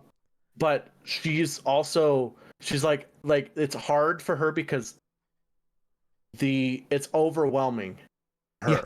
Like to us, it's just instinctual, and the lights don't bother us. But her, the lights and everything happening, and headsets are, pretty good. And, and also, hand-eye coordination and all that going all at once. God, your mic is pissing me off today. It does not want to let you talk. Right next to it. I know. I don't know. I'm very confused at that. Weird. Huh. I don't know. I think it's something to do with Discord, or maybe it has an update, or I don't know. It's goofy, but no, I'm at the point where I'm having it's been like for well over a year. I just have a breakdown about once a week. It's a good time. Yeah. Just middle of the night, randomly one night. That's why I'm not going to tell anybody what it is, but that's why I started a private Twitter, so I can just post depressing shit when I want to. 90% of the world won't see it, have no clue it exists, and that's pretty cool. The few that do are the ones who, I don't know, seeing it, A, won't bother them, and B, like, I mean, I made it clear to anybody who found out about it, like, this is not going to be a good place. Like, this is the place I go to be fucking depressed. Right. So I basically don't log into it unless I'm going through it, which happens often for so many reasons. Yeah. You know me and my general feeling of everything that has ever happened to humanity ever is my fault. Yeah. And it is my job to fix it. I got this cool trait from my grandmother where I have basically every person that lacks empathy, their empathy went to me. So everything is just my fault. It was very tough. I was talking about, because my father, garbage person. Yeah. And he has no empathy. It feels like he has no morals for so many reasons. Some I won't get into. But like there's this level of, he's willing to ask anyone for money at any time without doing anything for them and whatever. And then there's me, where part of my job as a streamer is to like shill out my merch and to shill out, hey, if you have a sub, and if you want to donate, do these things. And I like can't, even when we're doing a charity stream, I like cannot bring myself to ask for money. And anytime anything happens to anybody, I'm the one apologizing like it was my fault. And it's not the I'm so sorry that happened. It's like, I'm so sorry I did that to you. And it's like, I didn't cause this. But my brain can't figure that out, which is fun. So that's always fun. And then people see the way I yell at Wonder and think I'm a horrible person anyways. It's okay, I yell back. Yeah, that's the point. We're each other's punching bag, and it's okay. We both get it. And if it ever goes too far, we both also can go like, hey, fucking enough. And we both go, fair. Most times when it gets to that point, we just get quiet. Yep. For a little while. And then it's like nothing happened. Yep. What the fuck is wrong Usually with it's like a 5-minute period where it gets all quiet, and then it's like, have you heard about this? You know? It's my favorite thing on stream. We'll be screaming, and then, you still coming over tomorrow so we can go get dinner? And chat's just like, what the fuck just happened? And it's like, well, I don't know. He was being a piece of shit. And then we had to talk about dinner. It's life. Very abusive relationship. On both sides. Yeah. Yep. But I don't know. That's the thing. There's not many things either of us can say that'll actually like really matter. Unless I'm having a bad day, then anything anyone says really matters. Also, did you see what team is winning the game that we all knew how it would go? Yeah. I'm loving this. Tyreek got hurt. I'm not loving that. No. Oh no. Yeah, I don't know how bad. I just know it happened. Oh no. But yeah. Well, I just seen it just popped up. Tyreek Hill something with. Apparently he's back in. He must be back in. Nice. So, I think Something popped back up. part of my reasons for my breakdowns is I do way too fucking much all the time. You know me. I just work. That's what I do. So if I finally take a long enough break where my brain functions, it just like explodes and it's a problem. Right. But it's also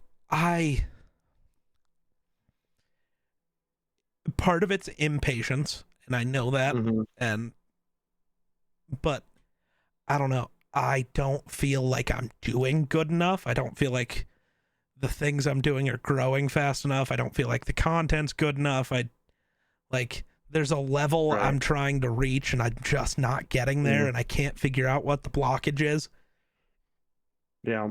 And then we post videos like the steak one, and then it's like, why didn't that get views? Probably because it hurts my ears to listen to, jackass.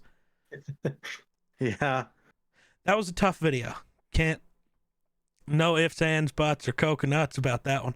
I'm so excited for tomorrow's video. If that one flops, it'll be a tough day for me. I love the thumbnail I got going. We got a good title. Like, this one should cook, hopefully. Is that the one I had to take pictures for? Yes. Oh, good. I'm also excited for you to finally see the thumbnail for that one. It's gonna be a classic.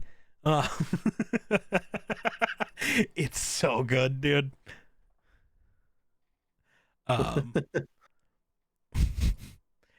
But yeah, there's this whole so there's all of those pieces. Yeah. There was, I don't know, the other night a bunch of people got pissed off at me because they were just like getting angry about some shit. So I voiced my opinion and suddenly I was the piece of shit. It's like, that's fun. Yeah. Yeah. That, and I don't know. I'm getting to the point where I just constantly feel alone, which is fun. I know you know how that feels. Yeah. You just, I don't know, you somehow have the ability to find a relationship. I do not. Yeah. Which is fun. I've had more experience, I guess.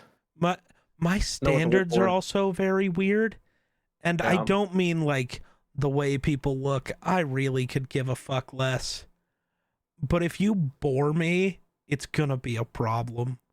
And that's a really tough thing to find, is somebody that's not boring. Right. Well, especially when you're trying to get to know somebody. Yeah.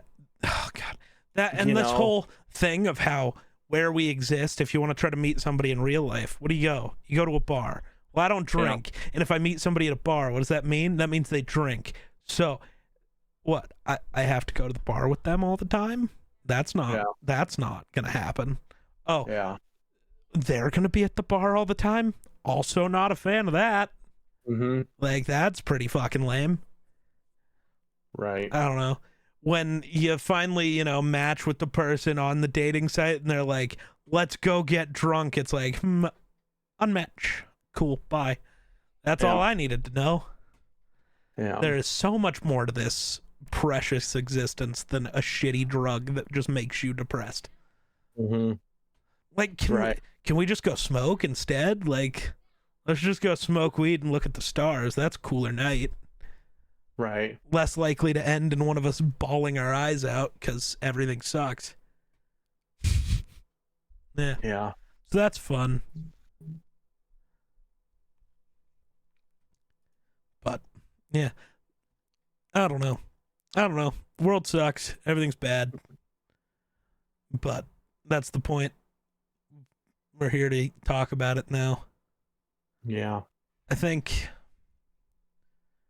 don't know. I highly doubt anybody except Jedi made it this far into the episodes. Not Jedi and Brando. Brando Yeah. will probably make it to here. I don't know. Did I show you the Spotify Wrapped for this? You might have. Or did I talk about it? So I know you talked did about I it. post it somewhere? I don't know what's going on. I don't know. Honestly. Let's explore our Wrapped. Let's make sure this is muted. I don't remember if I posted about it or not. I should go check Twitter and see if I did. The Scuffed Ass Poodcast. We're doing a Poodcast. Got a Poo in Wonders cast. I finally figured out why I keep cutting out. Oh, yeah? My internet's struggling. Oh. That's wunderbar. Yeah.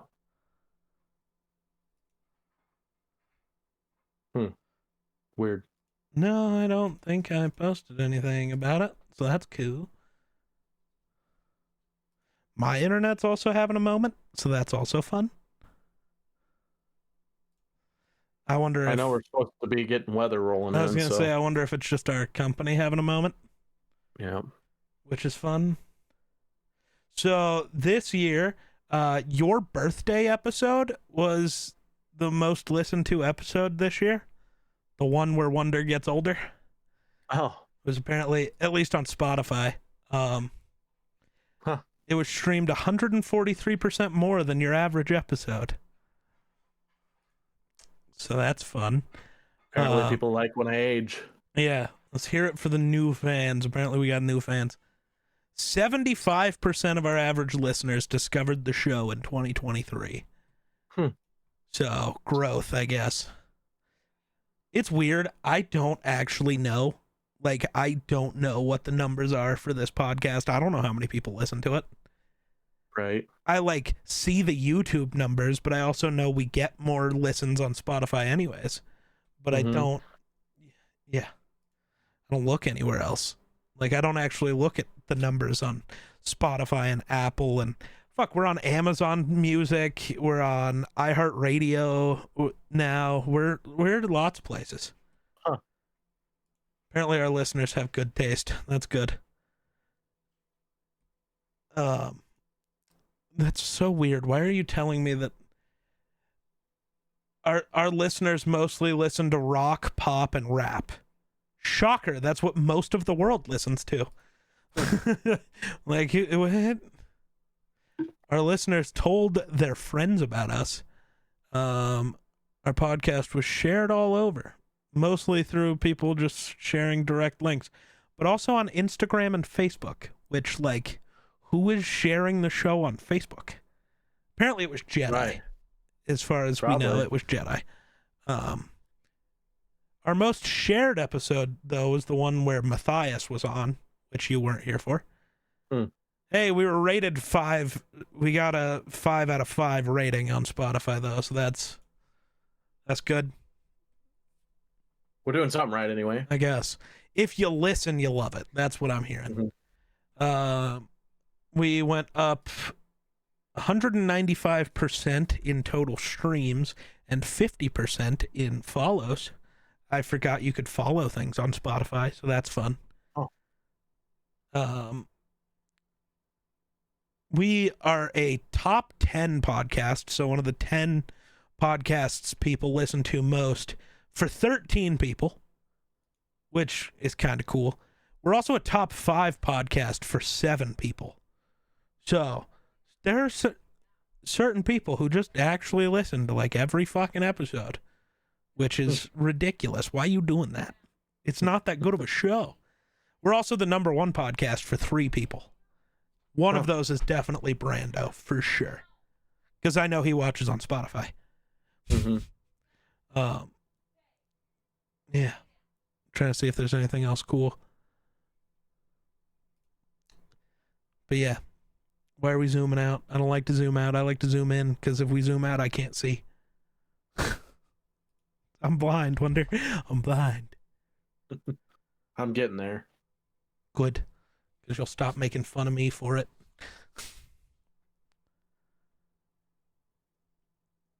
Yeah. Yeah, so we created 3,000 minutes of content, which does not feel right. But hey, that's just a theory. A game theory. Yeah. But trying to think if there's anything else I've been wanting to yell about for my life. Anything else you want to talk about? Chest. Did you? Much, yeah. Are we fully chested? Yeah. Mm-hmm. I don't know. The constant feeling of never being enough is the worst. Oh, yeah, I get that. That's my biggest thing with streams. I feel like just with content in general, I feel like I'm never doing enough or doing it good enough. That's the reason there's no growth. Yeah. Or it's just like that I'm not actually entertaining. I feel like a lot of people have that, can relate to that. For sure. More particularly men. Not saying women don't feel it, but men are always the providers and stuff like that, and feel like we have to be the ones that provide or we're useless. Right.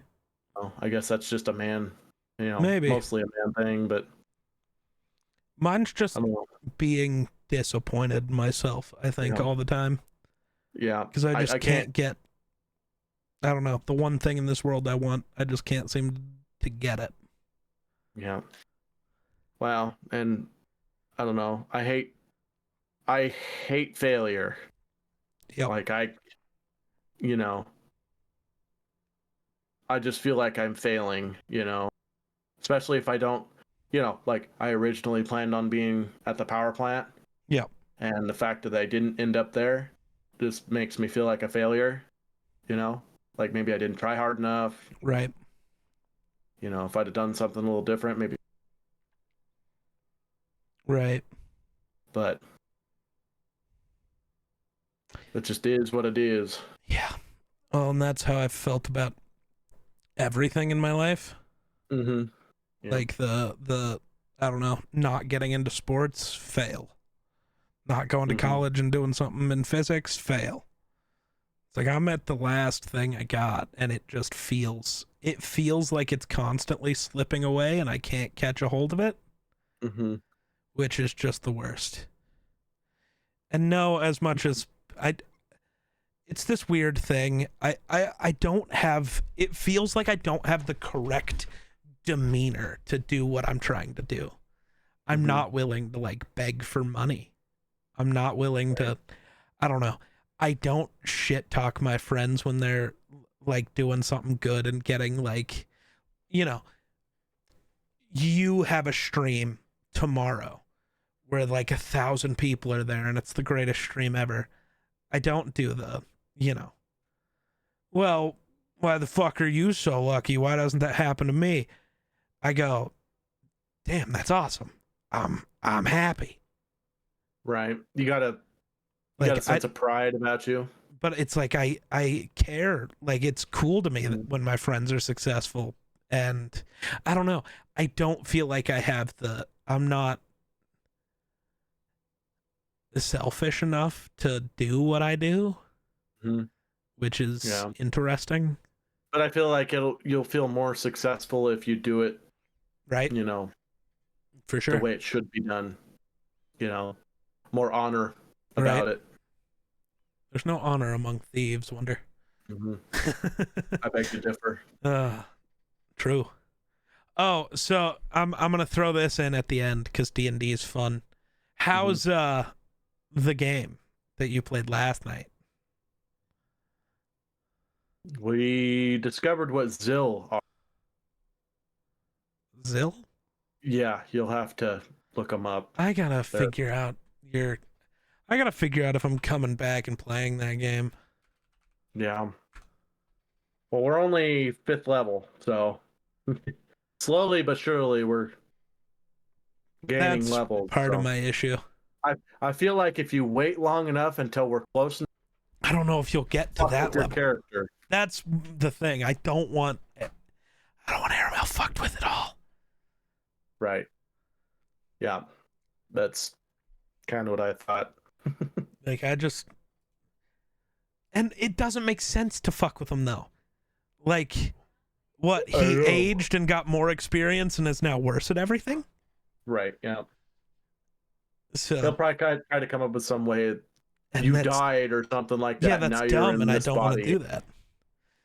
No, because the whole point of all of Aramel's character progression are the fucking scars. Mm-hmm. Like, so if now you're in this body, it's like, what the fuck? No. Because that loses everything that was important. Mm-hmm. Ugh, it's ridiculous. D&D, man. I don't know. But I mean, he's been giving us pretty good experience points. So that's good. And so hopefully we'll be a decently high level by the time you come back. So, he's close. We'll just reintroduce him. Right. That's kind of take much because Aramel's always out there. Right. He can just show up. Like, what the fuck? Yeah. Where have you guys been? Why did nobody call me? Right. That would be too. Your character sitting there. Who the fuck is this guy? Yeah, Who the fuck are you? Sit down. Too bad I can't play him like I played him in Caldori. Mm-hmm. Just fucking unbeatable. Yeah.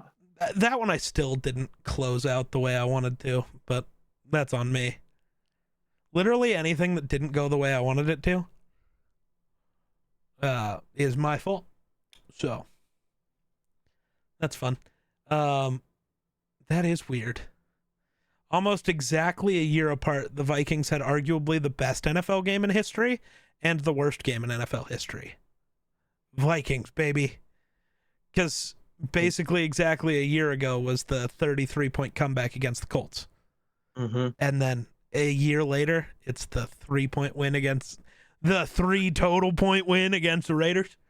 I mean, best game and worst game in history. Oh, dude. So good. It's a championship defense. It's why my soul hurts. Because I talked so much shit about Cuzzo in life, and all I can think about now is if we had Cuzzo, we're the best team in football, and it's not close. Mm-hmm. We would be the Super Bowl favorite. Oh, what? You think the 49ers, that team that we already bullied once, they're going to be the ones that beat us? No. Mm-hmm. Like, I don't... Oh, well, the Cowboys. You mean that team that gave us our worst loss last year? The team that my team definitely wants to murder? There's a point to prove there. I'm never betting against the team with the point to prove. I'm just not. True. Unless they don't have their quarterback. That's why I can't with Minnesota right now. I'm just sitting there like, can we call Brady? I don't know. Who else is out there? Who can we call? Ghostbusters at this point. Dude, it feels like it with how we're getting constantly injured.